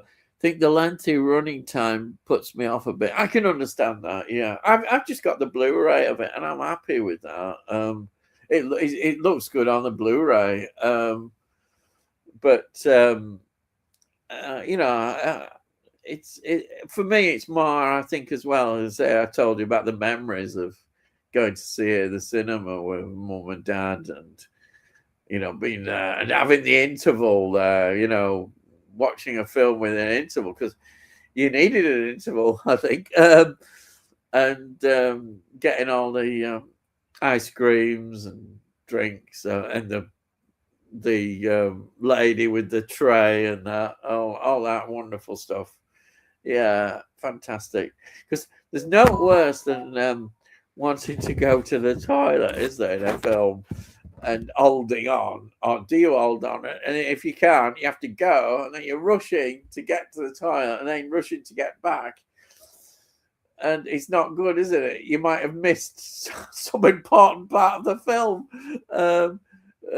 What can I say about that? But yes, always prepare yourself well, because holding on is not always an easy thing. Yeah. Especially when you get older like me, I think, God. But sometimes you do hold on. And then I think after watch the last few episodes of season 4 of The Boys before watching season 5, in the middle of HBO's From Earth to the Moon at the moment. It's a little underwhelming, to be honest. Oh dear, is it not that very good then? Oh, it's one of those documentaries, which is a shame because it should be exciting. Is that a look at all the Apollo program and that documentary on that? It should be good, but if it's underwhelming, that's not good. It should be exciting. Rocket Bun says, Stranger Things, first couple of seasons is really good in my view. However, like a lot of series, it starts to feel repetitive and samey after season 3. Yeah, it's that old thing. That's a bit early, though, for a season to be that after season 3 to start to get feeling like that. That's quite bad, really. Because I think of series as if you're into season 3, 4, I think of Star Trek Next Generation, then they're really getting going. They're really getting going. Whereas if you're saying after season 3 it started to get a bit samey, that's not a good thing, is it? Yeah, I don't know if it's the way it is, but that's sort of but I suppose being old fashioned and looking at how series used to be, because they were so long, they had all those seasons they had, and episodes, and to be honest, I look at Star Trek The Next Generation, and I think of all the episodes, and if you look at it, there isn't that many duds. There's some that are sort of fillers almost, and maybe a bit repetitive, but generally the overall quality of the writers is very high, and you feel that it isn't always repetitive. There are certain things that you look at in a series. It's like mine, because it's the X-Files. Yeah, some bits do start getting repetitive, but then on the other hand, if you've got good creative writers, they can just push the boundary a bit more. One of the things that my gripe sometimes has been, it's like with the X-Files, for instance, is that they did get to a point where sometimes they were doing episodes. It's all right doing different episodes, with comedy elements. if you keep doing with comedy elements, it kind of takes away. This is just my personal view of some of what made the X-Files great, and I don't want too much comedy. I don't mind the odd bit, but if you start getting lots and lots, a series like that, it can ruin it. It can absolutely ruin it. So Stranger Things, I don't really know, but if you think after season 3 it's a bit samey, that's not, to me, that's not a good indication.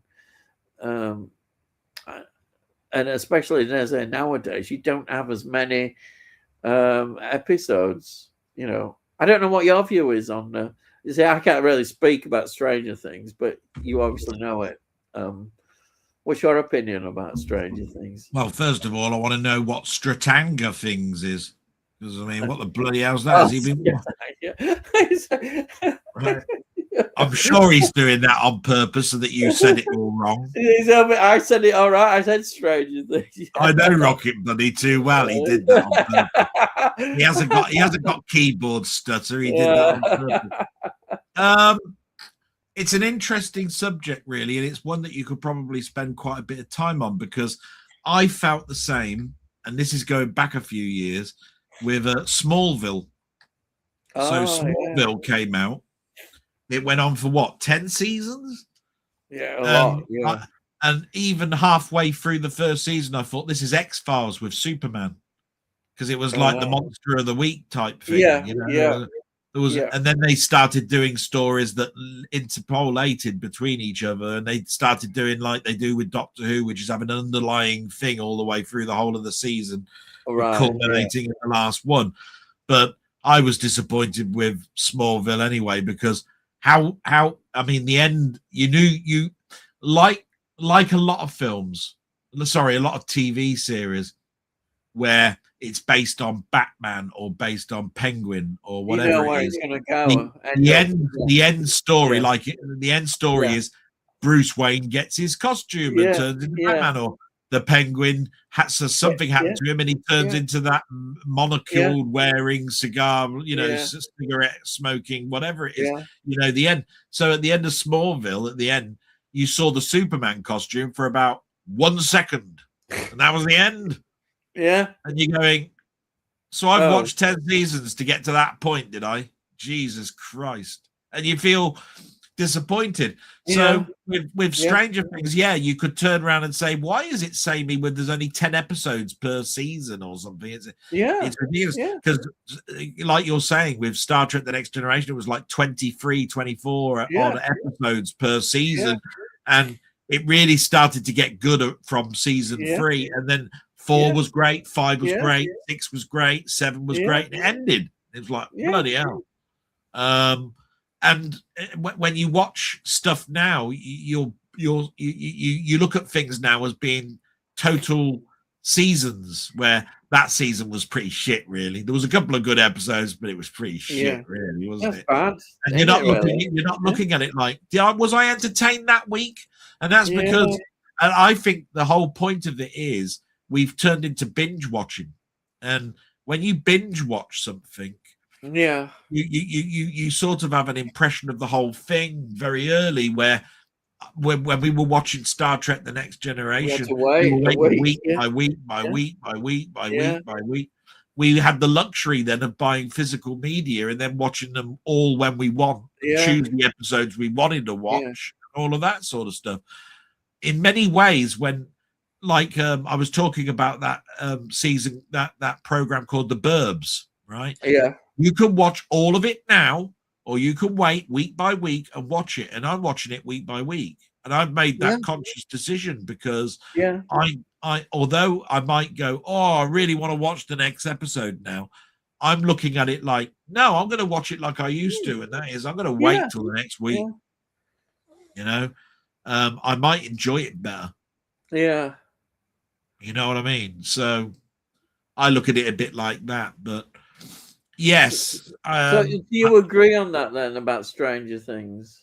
In many ways, because I think what's happening is the younger that you are and the more you binge watch something, the more that you get bored of something because you're at season 3 and you've watched all of season 2 again so that you can watch season 3. And you're going, oh, I'm really finding this repetitive now. It's like this is the same as last week or the same as last season, or where if you had to wait a year before the next season came out and you were watching it like that, you might not think the same because you've forgotten. Remember when we were watching TV, it was rare you got repeats. Yeah, that's true. It was rare you even got to see the last episode of the last season before they showed the first season of the next one. So you don't blame then the people, the showrunners or the writers? Well, the next thing you have to look at is, and I haven't looked at Stranger Things, is it the same creative team and writers? Is there studio interference? Is there, because a lot of like Star Trek: The Next Generation, they wrote the stories, then you had to wait a year, and the production team would come back, and many of the writers would write the next season, and they sort of like block book them, like, oh, we're going to need you next year, right? That's right. Yeah, I don't know whether that goes on now. Yeah, that's what I'm. That would be interesting. I mean, Game of Thrones is that, just to coin a phrase on that one. Yeah, they caught up with the books and they didn't know where to go.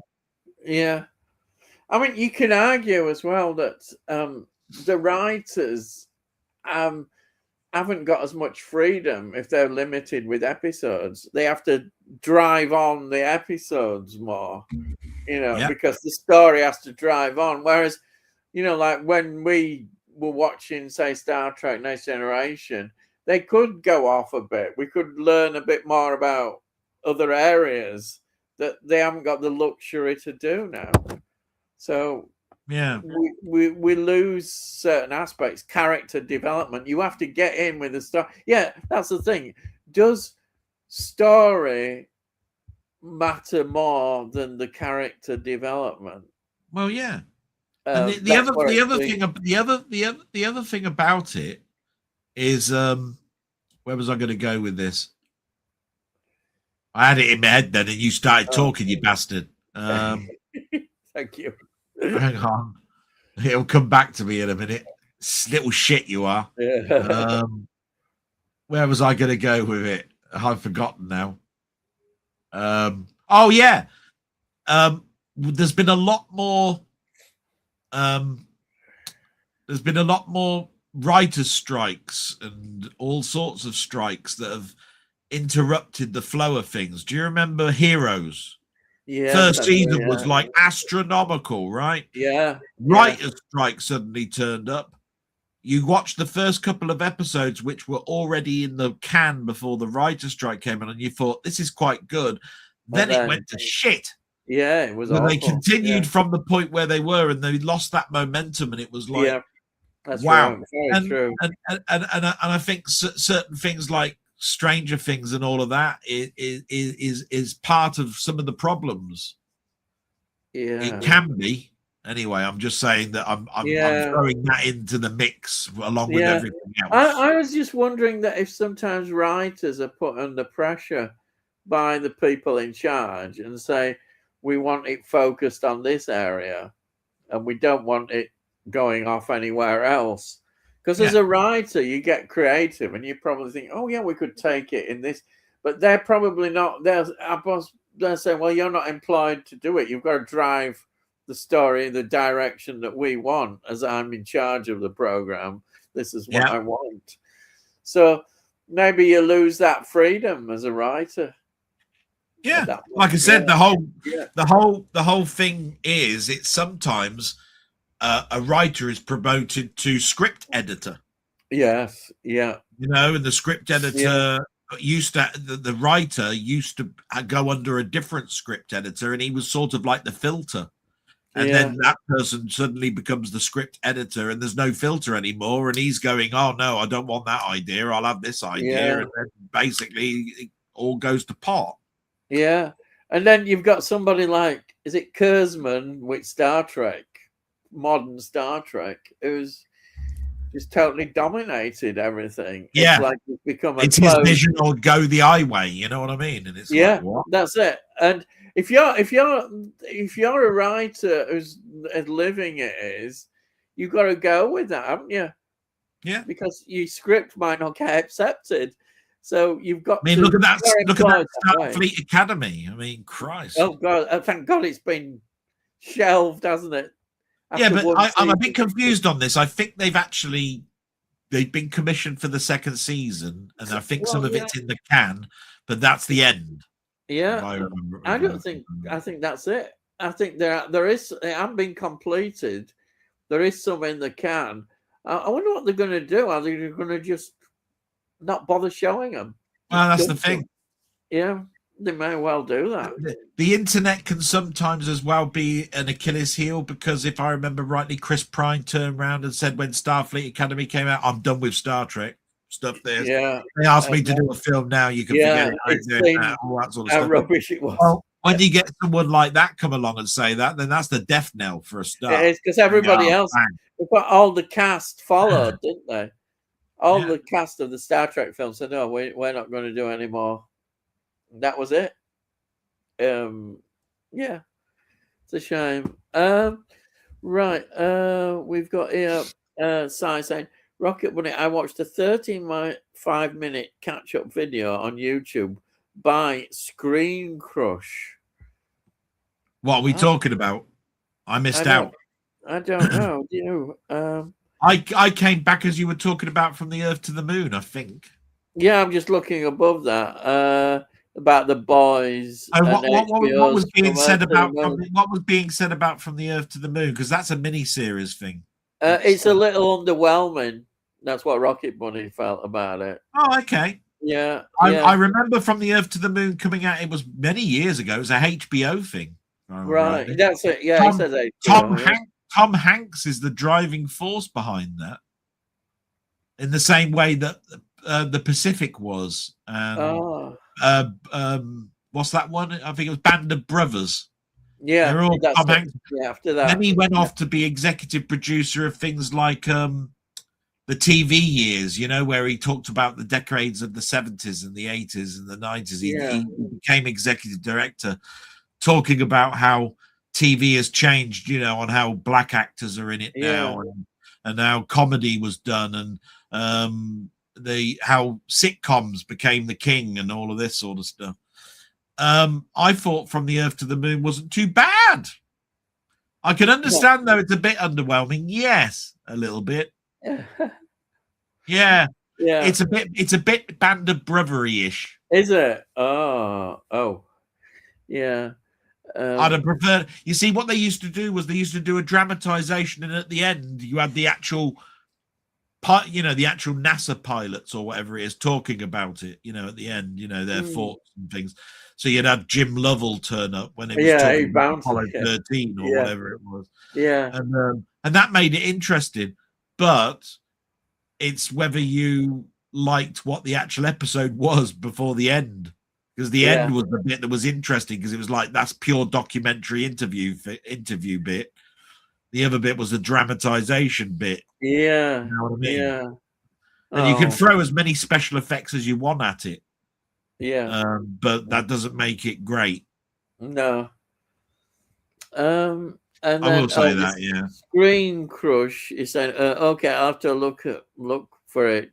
Cheers, Si. And then Rocket Bunny says, it's understandable, Ian. Just nod and smile and say, yes, Del. Yeah, that's you switching off and falling asleep when I'm talking.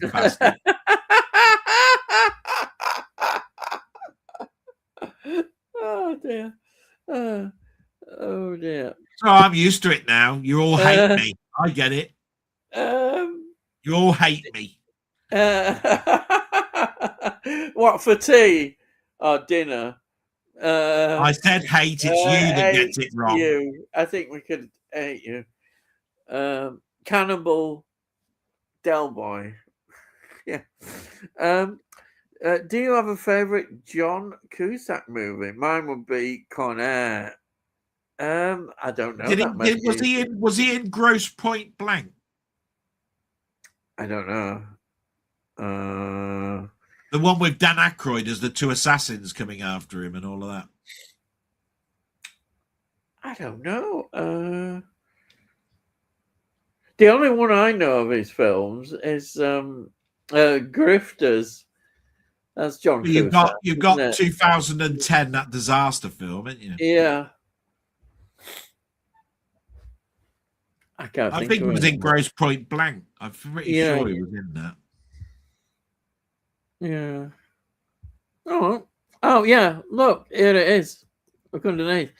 Gross Point Blank for me. Slip cut. Yeah. Now remember, I've gone away. I haven't been watching any comments. Yeah. I'm bugging off. So that was good. Yeah. That's why you're on here, because you do have a bit of knowledge. Dan Aykroyd, I'm pretty sure, was one of the assassins, sort of like people trying to come after him or something. Yeah. What about this one? Yeah. Followed by High Fidelity. Oh yeah. Yeah. Oh yeah, an Australian. That was that either music studio or music shop thing, wasn't it? Yeah. I've not seen it, but I've heard about it. Yeah. Tony says, another good Australian Western, Proposition with Ray Winston and John Hurt. Yeah, brilliant. Absolutely. Oh, have they talked about Quigley? Have they talked about Quigley? Yeah, they mentioned that. Yeah. Proposition was that one that was brought out by the BFI that I bought for a few people because I thought it was brilliant. Where Ray Winston wasn't he the baddie that asked those two brothers to go against each other? Is that the Proposition? You sure of it? I don't know. No. Yeah. Could be. And then, he says, I'll let you off. You won't get hanged if you go after your brother. Oh, yes. Yeah. I was one where there's Tracker, I think, which is one I saw. Yeah, a couple of weeks ago. Yeah, Tracker. Because I listen when you're talking. Yeah. See? I don't fall asleep. I don't fall asleep and just go, go on, you can really talk. Who gives a shit? The Proposition is such an underrated film, Tony. There you are. And then Slipknot says, I need to give that one a rewatch. Saw it way back, but can't remember much about it. And then it was shot in New Zealand, if I remember. The soundtrack is amazing. Oh, soundtracks. There you are. That should be you jumping up and down. The Proposition, I think it's Warren Ellis that did the score for that, and I think he did Django. Oh, there you are. Django. Oh, that's the first time I heard of. That was the first time I heard of Warren Ellis. And again, this links with what you said. Got the BFI release of Proposition. Yeah, it's got a yellow cover. Yellow cover, yellow box. Brilliant.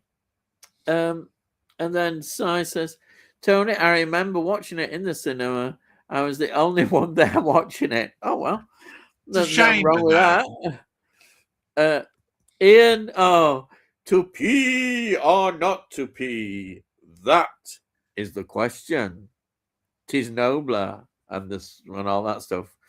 Well, I can answer that. You it's not to pee if you're not at the toilet, right? Because if you're not at the toilet, you don't want to pee, right? Because then it's in your trousers and your pants and everything else, right? And it stinks. Right? Yeah, you certainly don't. So to pee or not to pee is a stupid question because you pee when you're right by the toilet. Right? Just to get my own back on bastard buddy. Anyway, carry on. That must have been a profitable screening for the cinema side. Yeah, just this take. Yeah, I'm surprised Tyneside Cinema didn't go bust. Jesus Christ.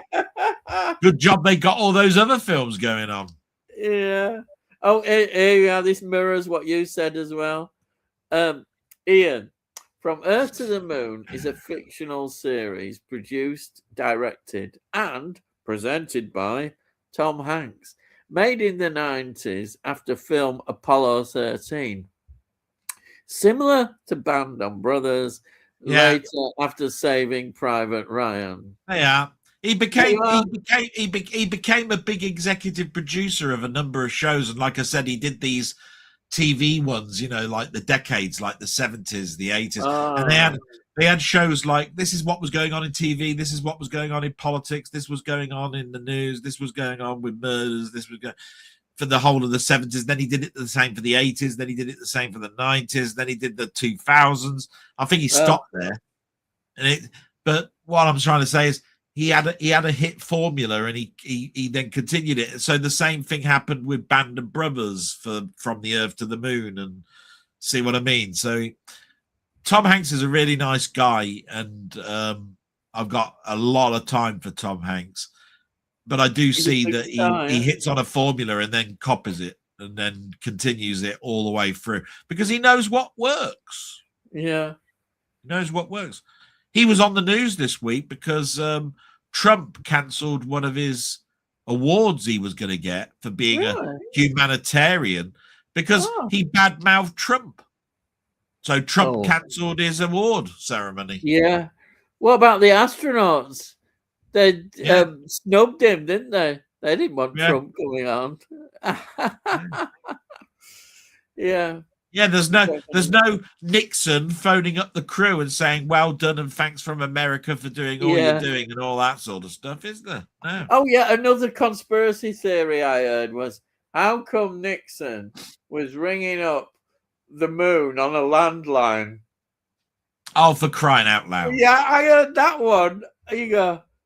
Yeah, because there was no such thing as a dish in the big field somewhere in the middle of New Zealand tracking the damn thing, was there? I know, it's unbelievable. It's just because he was old. There's that picture of him and he's holding a phone. They're bound sure to say something along the lines of, you can't get a mobile phone signal in space, so how can they're answering on a mobile phone or something stupid? You didn't have mobile phones then. Or how do you charge a phone in space because they got no batteries up there or something, and the batteries will have run out by the time you get round the other side of the moon or something. Yeah. Oh dear. It did make me laugh though, saying about the landline phone. You give up. Yeah.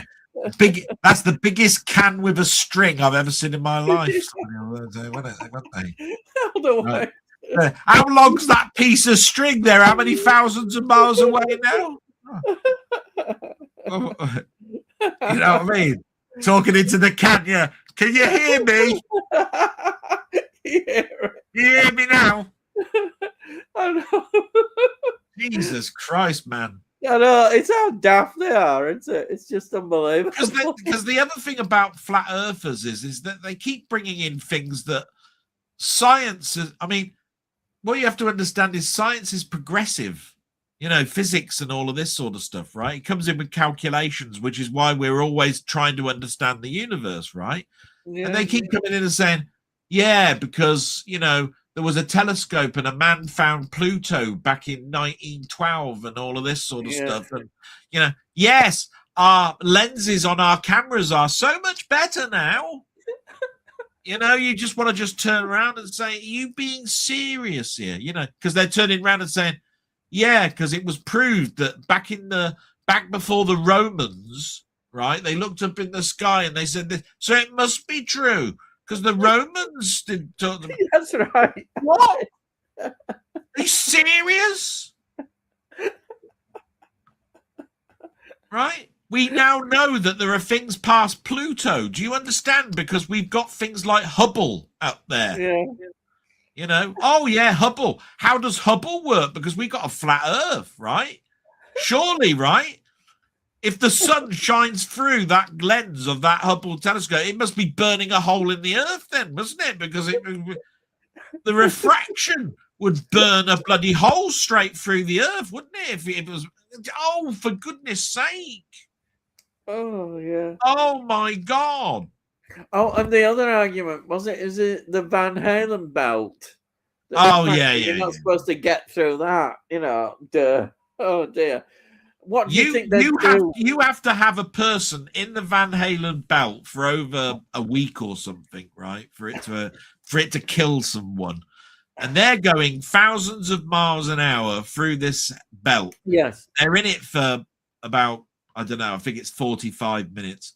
But they have to go for it 5 times because they were going around the Earth, right? So they have to go for it 5 times. What do you think NASA designers are doing to the capsules? What did NASA do? They did the right thing, didn't they? Every time they were going through it, they said, can we have a radiation check? Yes, because we understand about the belt, right? The radiation belt.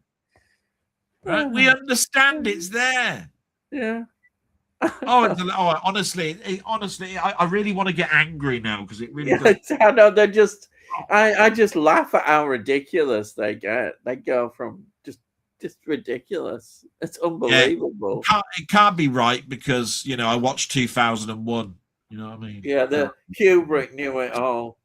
He was there. They look at it in Capricorn 1's a documentary film. Yeah. God's sake. And Kubrick died 5 days or 6 days after making Eyes Wide Shut. So, the fact that he died of an heart attack could happen to anybody. But oh no. Yeah. Oh no. They got rid of him. He knew too much. Huh? Yeah. Everybody's always, they knew too much. That's it. Yeah, I'm sure. Yeah. I'm sure he chose to have an heart attack. Oh, might as well. Yeah, have a heart attack. Oh, brilliant.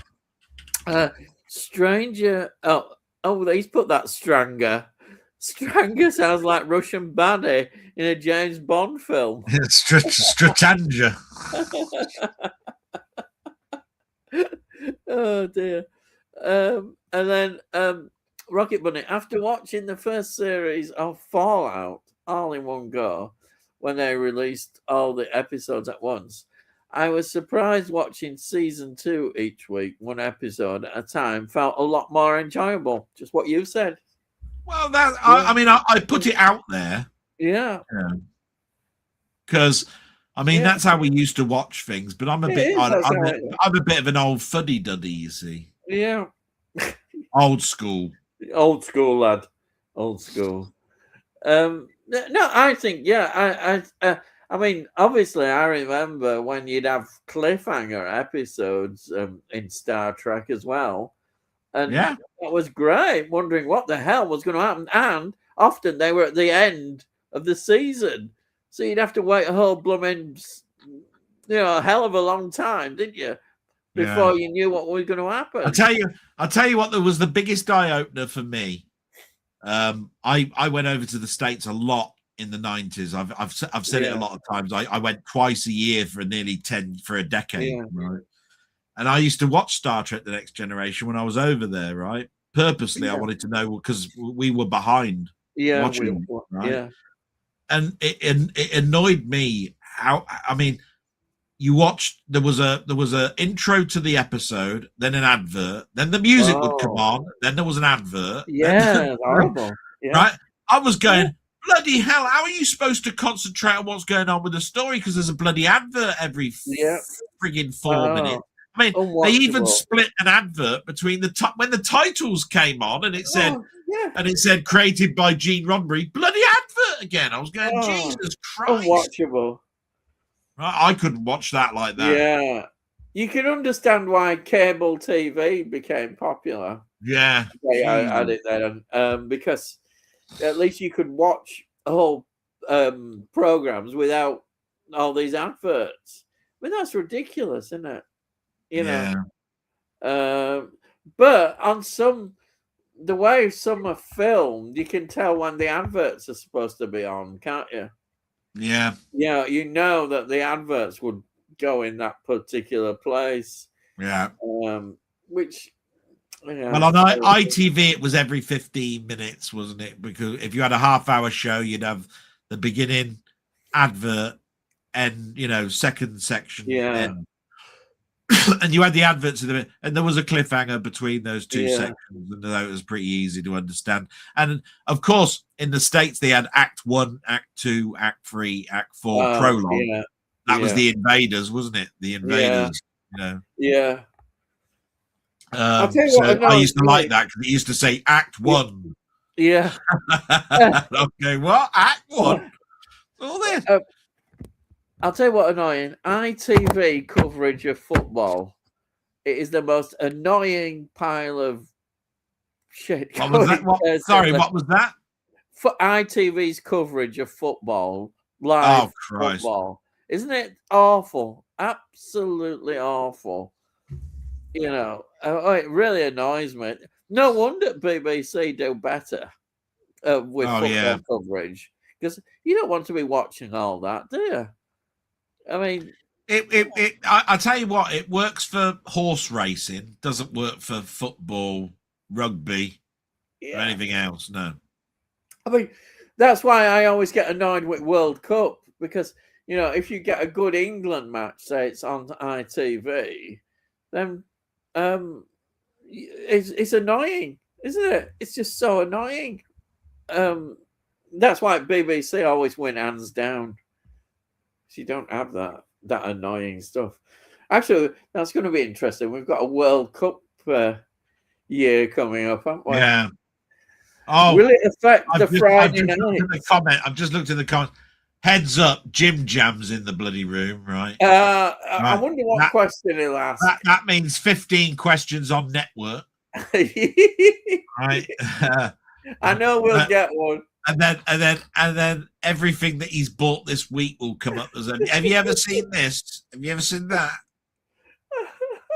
He got from his library free, didn't he? Do you remember? He picked up. I love Jim Jam. He's great. Yeah, I do like ribbing him a little bit when he comes in. I like that thing though of going into a library and getting them for free. I think that's great. Yeah, that's a top tip, isn't it?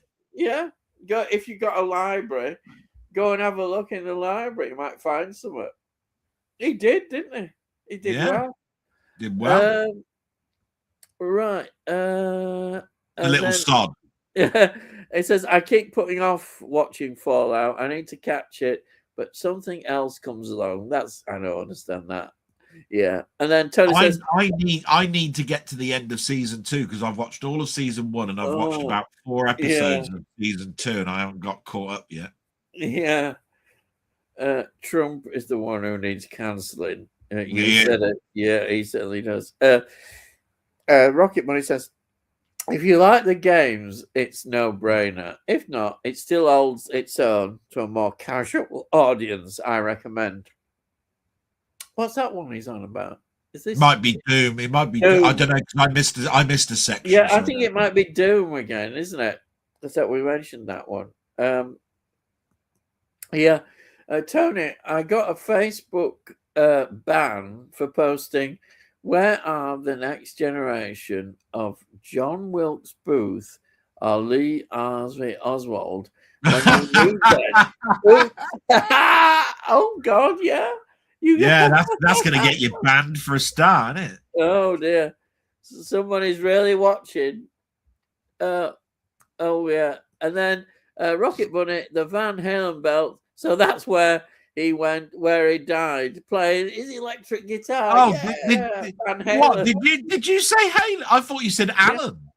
No, I said Van Halen. It's the Van Halen belt.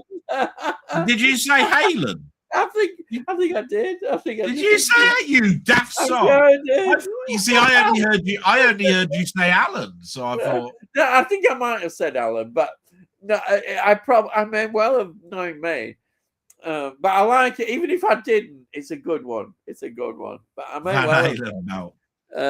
I like it. Yeah. And here he is. Introduction. Ready? Hey, Jim Jam. Hello. Evening, all. Yeah. Evening. And then it's Van Alien. Allen. Alien. Sorry, it's Van Allen. It could be Van Alien. Is that every rock in space on the Nostromo? Yeah, why not? Space. Yeah. Oh dear. And then Tony says, Surprising that they've ever heard of Wilkes Booth. Not many of the younger generation are aware of historical figures. Yeah, I guess these names are programmed into the system to be filtered by the wonderful AI. Well, Yeah. hopefully we've got through that. I think they probably know. Hi, Jim Jam. Rocket Buddy says hi. Cy Robson says Jim Jam. Tony Hawk, hi, James. Yeah, because he has to be bloody different. With the mention of football, Ian, yes, I'm glad you said it. Are you excited to watch your mighty Leeds at Wembley? Yes, yes. We've got to beat West Ham. We've got to beat them. We have. We will. Yeah, the only time Leeds will be going to Wembley ever. I mean, we've actually been to Wembley before a few times, though we've only won the FA Cup once. Yeah, not recently.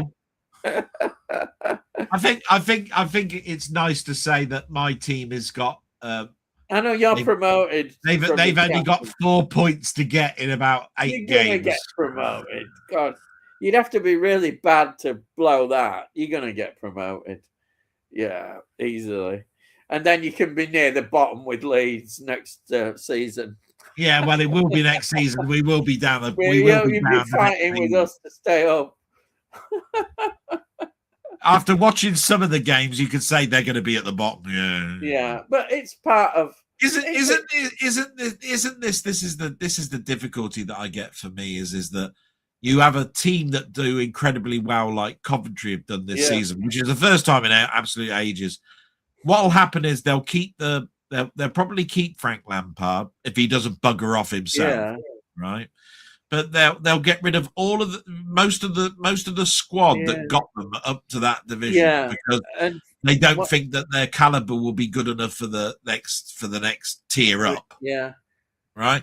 And then they're back down, and then they can't get those other players went off into other teams still in the Championship. And they won't want to come back to Coventry when they're back down. Oh, I'm buggered off from there. I'm now with Sheffield United or whatever, you know, or Portsmouth or whatever. Yeah, they'll go with those sort of teams. Yeah, that's right. The funny thing is, Coventry and Oxford are in that same league, and Oxford are going down, and it looks very much, and Coventry are going up.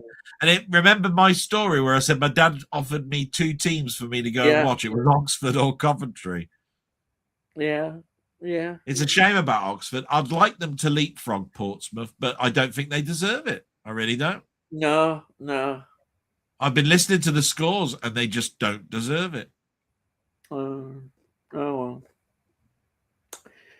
I feel sorry, really, for Sheffield Wednesday.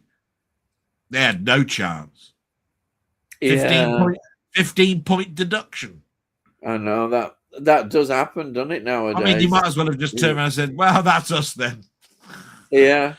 They've really declined a lot, Sheffield No bloody Wednesday. point, you know, because I do think morale really does help. Oh, it does. They already had a 15-point deduction. And then if you lose and you lose and you lose, you might as well just turn around and say, well, do I bother going out? Because we're going to be relegated. It is bad, isn't it? Yeah. Yeah. That is sad. Oh well. And then Rocket Bunny says Fallout. All right. And then you don't want to say that to Raquel Welch, do you? Yeah.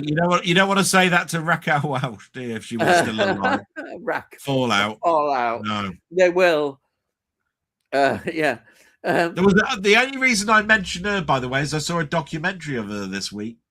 Yeah, I saw something about it. It's funny, and people were saying that she was very much about her appearance all the time. All was about her appearance. I don't know again how true that was. Yeah, the documentary went into a lot of it because they said, "Do you think you would ever have gotten as far as you did if you'd have kept your maiden name?" Because her maiden name was was a Latina name. You know, right. Yeah. And she said, "Oh, absolutely, I would have gotten nowhere.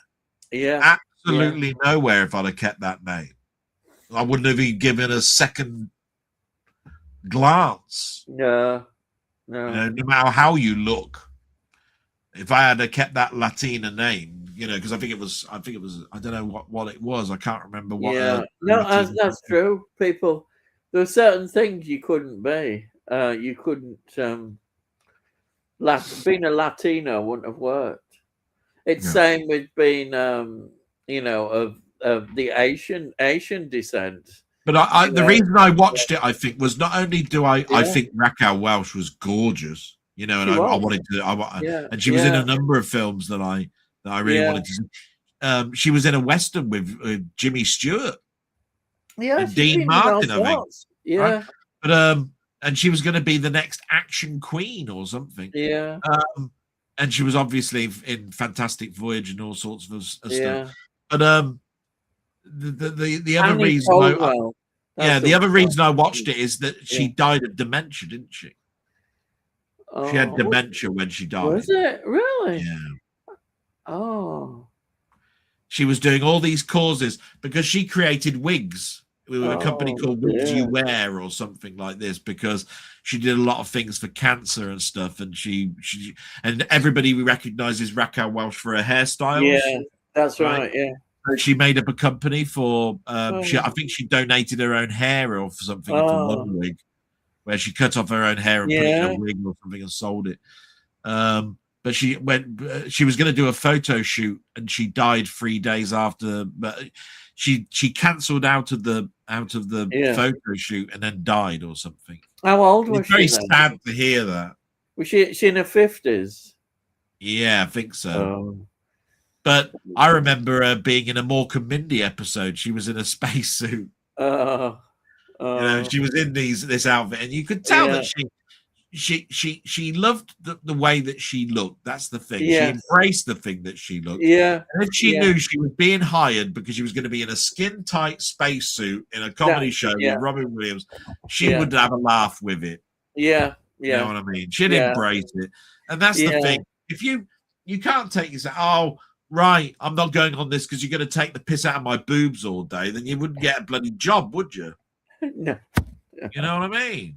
I mean, I'd have to accept, look, I'm being hired because of my double chins, right? If that's what makes me famous, then I've just got to turn around and go, well, I mean, just think what it'd be like for Ronnie Barker or something, right? Where we're hiring you because, you're fat. Right, we need a fat actor or something in it. You can't turn around and say, well, no, I don't want to be considered to be known for me being fat, right? So I won't be in it, right? Yeah. You have to sometimes embrace some of these things. Christopher Biggins, it was in all those things because he was camp and he was fat. He was stereotyped in, and that's like, what about Windsor Davis? He was in all military things, so of course he looked at him as being strict all the time. Well, that's what you're going to get, because that's why you were in The Voice in Terrorhawks and all the rest of it. Sometimes you have to embrace these things, and I think Raquel Welch was just one of those strong ladies that said, you want to hire me because of my boobs, hire me. You know what I mean? I think that's right. Yeah. Here we are. Rocket Bunny says, I prefer Van Alien. Actually, that sounds great. Van Alien, Van Alien does sound better than Alan, doesn't it? Van Allen. Question part 1. Is there a particular animal you'd like to see in a creature feature? Mine would be a polar bear. There's already a polar bear horror called Unnatural, aka Man-Eater, 2015. We've had these. There's been one with bears, hasn't there? Well, there's that cocaine bear, isn't there? Cocaine bear. I mean, there's my favorite film, isn't there, with Anthony Hopkins, The Edge, which has got a bear in it. Yeah. A grizzly. But it depends when you look at creature features. You mean like also anaconda kind of creature features? So if you could think of a new film with a particular animal in it, what would you like being made? Let's look. They've already done mine, really, and it's not really a creature because it's a spider. Because I like arachnophobia and all spider films, like all the films with spiders in. But let me have a think. I think crocodiles are always scary, but we've always. I reckon he's put that in because you know full well that somebody's going to bring up the title Manimal in it, and I'm going to have to bloody talk about Manimal.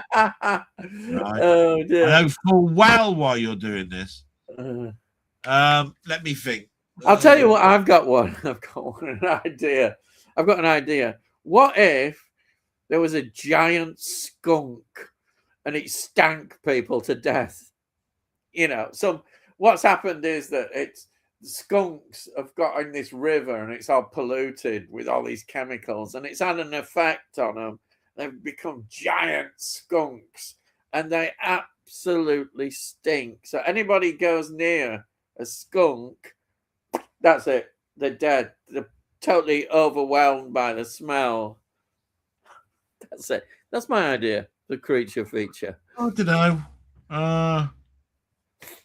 I'm trying to think of animals, really, but laser spitting llamas. That rolls off the tongue nicely.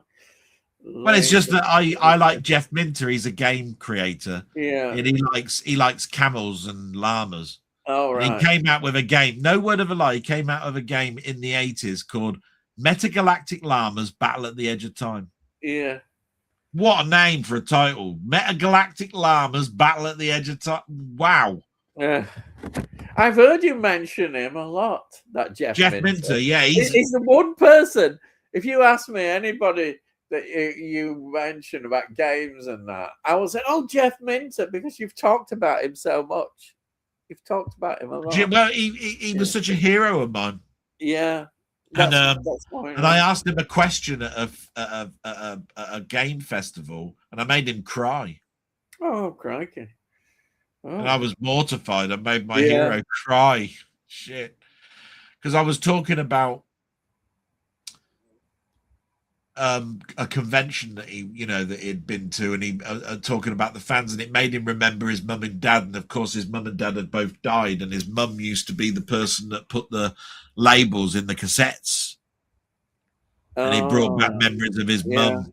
And I went, "Oh, I'm sorry, I didn't mean to do that." And he went, "Oh, I've gone over it now."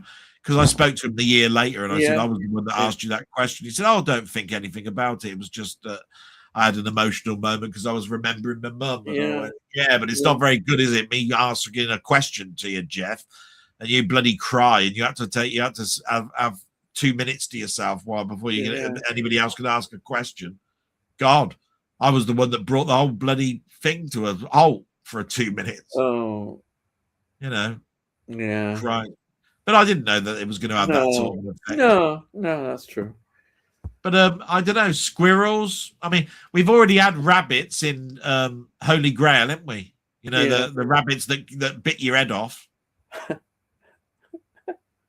Didn't they? The rabbit. You remember the rabbit? It just sort of like flew across the screen and chopped his head off. Thought that was good. Squirrels. I don't know. Okay, killer squirrels. Killer squirrels from outer space. Yeah. That'll do. Then we've got Slipknot question 2, part 2 here. But it's too low budget for me to consider it a truly proper polar bear creature feature. What are these polar bears doing? Eating penguins or something? I don't know. Anyway, we'll have to get cracking on. It's 11 o'clock. A polar bear horror would be a good idea. Yeah. I don't know. I keep thinking that they'd probably be advertising Cresta or something. Oh, Cresta, yeah. Or Mints. Now I am showing my age, aren't I? With Mints, aren't I? That Foxes and all that. Foxes, stuff. Mints. Yeah. Si says, but I'd go for a pack of hyenas running wild. Oh, yeah. But wasn't it hyenas that were after the film with Walkabout? Oh. Wasn't she being tracked down by hyenas or Are they hyenas? Oh, that other one. There's another similar one. It could be. It could be. Yeah, I forgot that. Anyhow, Sai says, the Slipknot says, Sai, hyenas sound like a great idea. I've seen videos where they're quite nice when raised by humans. Oh, really? Maybe a creature feature with a condor. You could cast Michael Crawford. Oh, bollocks. Sai, you're a git. Bollocks. It's Condor Man. Yeah, he's a bastard. See what I mean? What a sod. And then I've got an idea. Why don't we have a creature of the month and we'll have a man, right? And he's in a loincloth and he swings from tree to tree, right? So we'll have a main actor that and he's sort of like in this sort of like foliage type thing, and he swings from tree to tree, and he has to sort of like protect the animals each week. We'll call him Tarzan. Yeah, that's a good name for him, right? We'll call him Tarzan. Tarzan. Right? And we can have a creature of the week, couldn't we? Every week, right? Could be a hippopotamus this week, could be a zebra the next week. Could be great, wouldn't it? We can have lots of stock footage of crocodiles and alligators and that, can't we? You know, and hippopotamuses coming out of the water with their nostrils just showing, and all this sort of stuff. Yeah, bollocks to the lot of you. Right, next. I remember this, a hippopotamus for a film version of The Fall and Rise of Reginald Perrin, featuring the mother-in-law. I remember that, yeah. Every time he thought of his mother-in-law, hippopotamus would go across the screen. That skunk idea. You like my skunk idea? You know, Jim Jam came in, said hello, and didn't say anything else the rest of the night. Yeah, he didn't mention any network. No, what's going on? Yeah. Did he lose connection? I don't know. I haven't seen any more of him. Impressive. Had to go. Yeah. Believe it or not, Rocket, there's a Hungry Hippos film in the works as we speak. Oh, lovely. Actually, you know, your skunk idea, you could actually have drugs in it as well, couldn't you? Because they have drugs called skunk, don't they? Oh, yeah. Yeah, you could. The skunk that's a pusher for drugs. You could. That'd be funny, wouldn't it? Yeah. Right. And then I'm not sure what they pictures are. of hippos, isn't it? Yeah. Oh, they're hippos. Oh, brilliant. I like it. Slipknot says the low-budget polar bear movie I mentioned as James Remar and Sherilyn Fenn. Remar is great, but it's a direct-to-DVD movie. I really only accept theatrical releases as official movies. There is quite a lot of these direct-to-DVD ones, isn't there? These cheap ones. Yeah. Yeah. And then we've got here Sai saying, so you're telling me that you don't recognize 90% of Steven Seagal films as films? Oh, yeah, he does a lot of direct-to-video, doesn't he? I'd rather forget Steven Seagal. Yeah, I never really got on with him. No, I don't know what it is. I've got a confession to make. I've never seen any of his films. Not even the one that everybody... Honestly, I can't believe it. Right, there's a bloke who's built like a brick shit house who's a cook. Yeah. Yeah, I believe that. Yeah. You know, and he's ex-SAS and all that. Yeah, it's always ex-SAS. Because all these, you know, Gordon Ramsay goes around with a machete and all of that sort of stuff. You know what I mean? On a submarine boat or whatever. Yeah. Slipknot's laughing there. And then, Pepe Le Pew could be the skunk film. Oh, yeah, Pepe Le Pew. Dear. And then, yeah, pretty much. And those direct-to-video Van Damme movies. There must be a hell of a lot of them Van Damme movies. Yeah. And then we're at the end. Yes, we're at the end. Thank you. Good night, all. Thanks. Thank you, Tony, for joining us. And thanks, Tony, you little shit. Yeah. Thank you, everyone that's been in our stream, and it's been really great. We've really enjoyed it. I have, anyhow. Even if I do get everything wrong, it's all part of the Yeah, or you switch off when I'm talking. Yeah, I'll people switch off when you're talking and explaining something. Oh dear. Oh, got another one here, and then we've got here. So I said, 99 guys. Cheers for the movie chat, and thanks to Ian and Delboy for tonight's entertainment. And it's great to see that Mrs. Dell is home. Shall I tell you what? Sai said some of the nicest things in that Ben-Hur. You know, he's mentioned in the stream here. He thought that steel book looked lovely. Thank you very much. It is gorgeous. Yeah, it's nice when you get feedback like that. You know it what I mean? is. Yeah, I don't mind. I don't mind criticism, but as long as it's constructive, he says the nicest things, doesn't he? You know, yeah. I'm going to take it all back, you bastard. You're all right, actually. And then we've got here. Slipknot says, "See you later, everyone. Bye." Thank you, Slipknot. Thank you so much for coming on. And then Rocket Bunny says, "Good night, guys. I really wasn't in the mood at the start of the night, but yet again, by the end, I'm much better. Cheers, all. See you next week." Well, thank you, Rocket Bunny. I'm glad. Yeah, and Planet Crafter is up to version 2.0. You miserable sod. So there you are. we all get going for that. And then Sai says, "Love you too, Del." Isn't he? Honestly, Sai's such a nice person. He really is. I can't say anything nasty about him other than he's a little shit, but they are. Anyhow, thank you everyone who's watched us and who's made comments. And yeah, it's been great as always, and I've loved it. And we'll be back again next week. So before I go, we just do our normal farewells. Oh yeah, because we've got to say, and it's goodbye from me. And it's goodbye from him. From him, good night. Yeah, that's how it usually goes. But I'll always do my end because Frankie Howard, up Pompeii, all of that. He always turns around and says to everybody, "Salute." And there we are. Over to you, my friend, Ian. And I'll see thee again. Bye, Kermit's everyone. hand. Kermit's hand. Kermit's hand.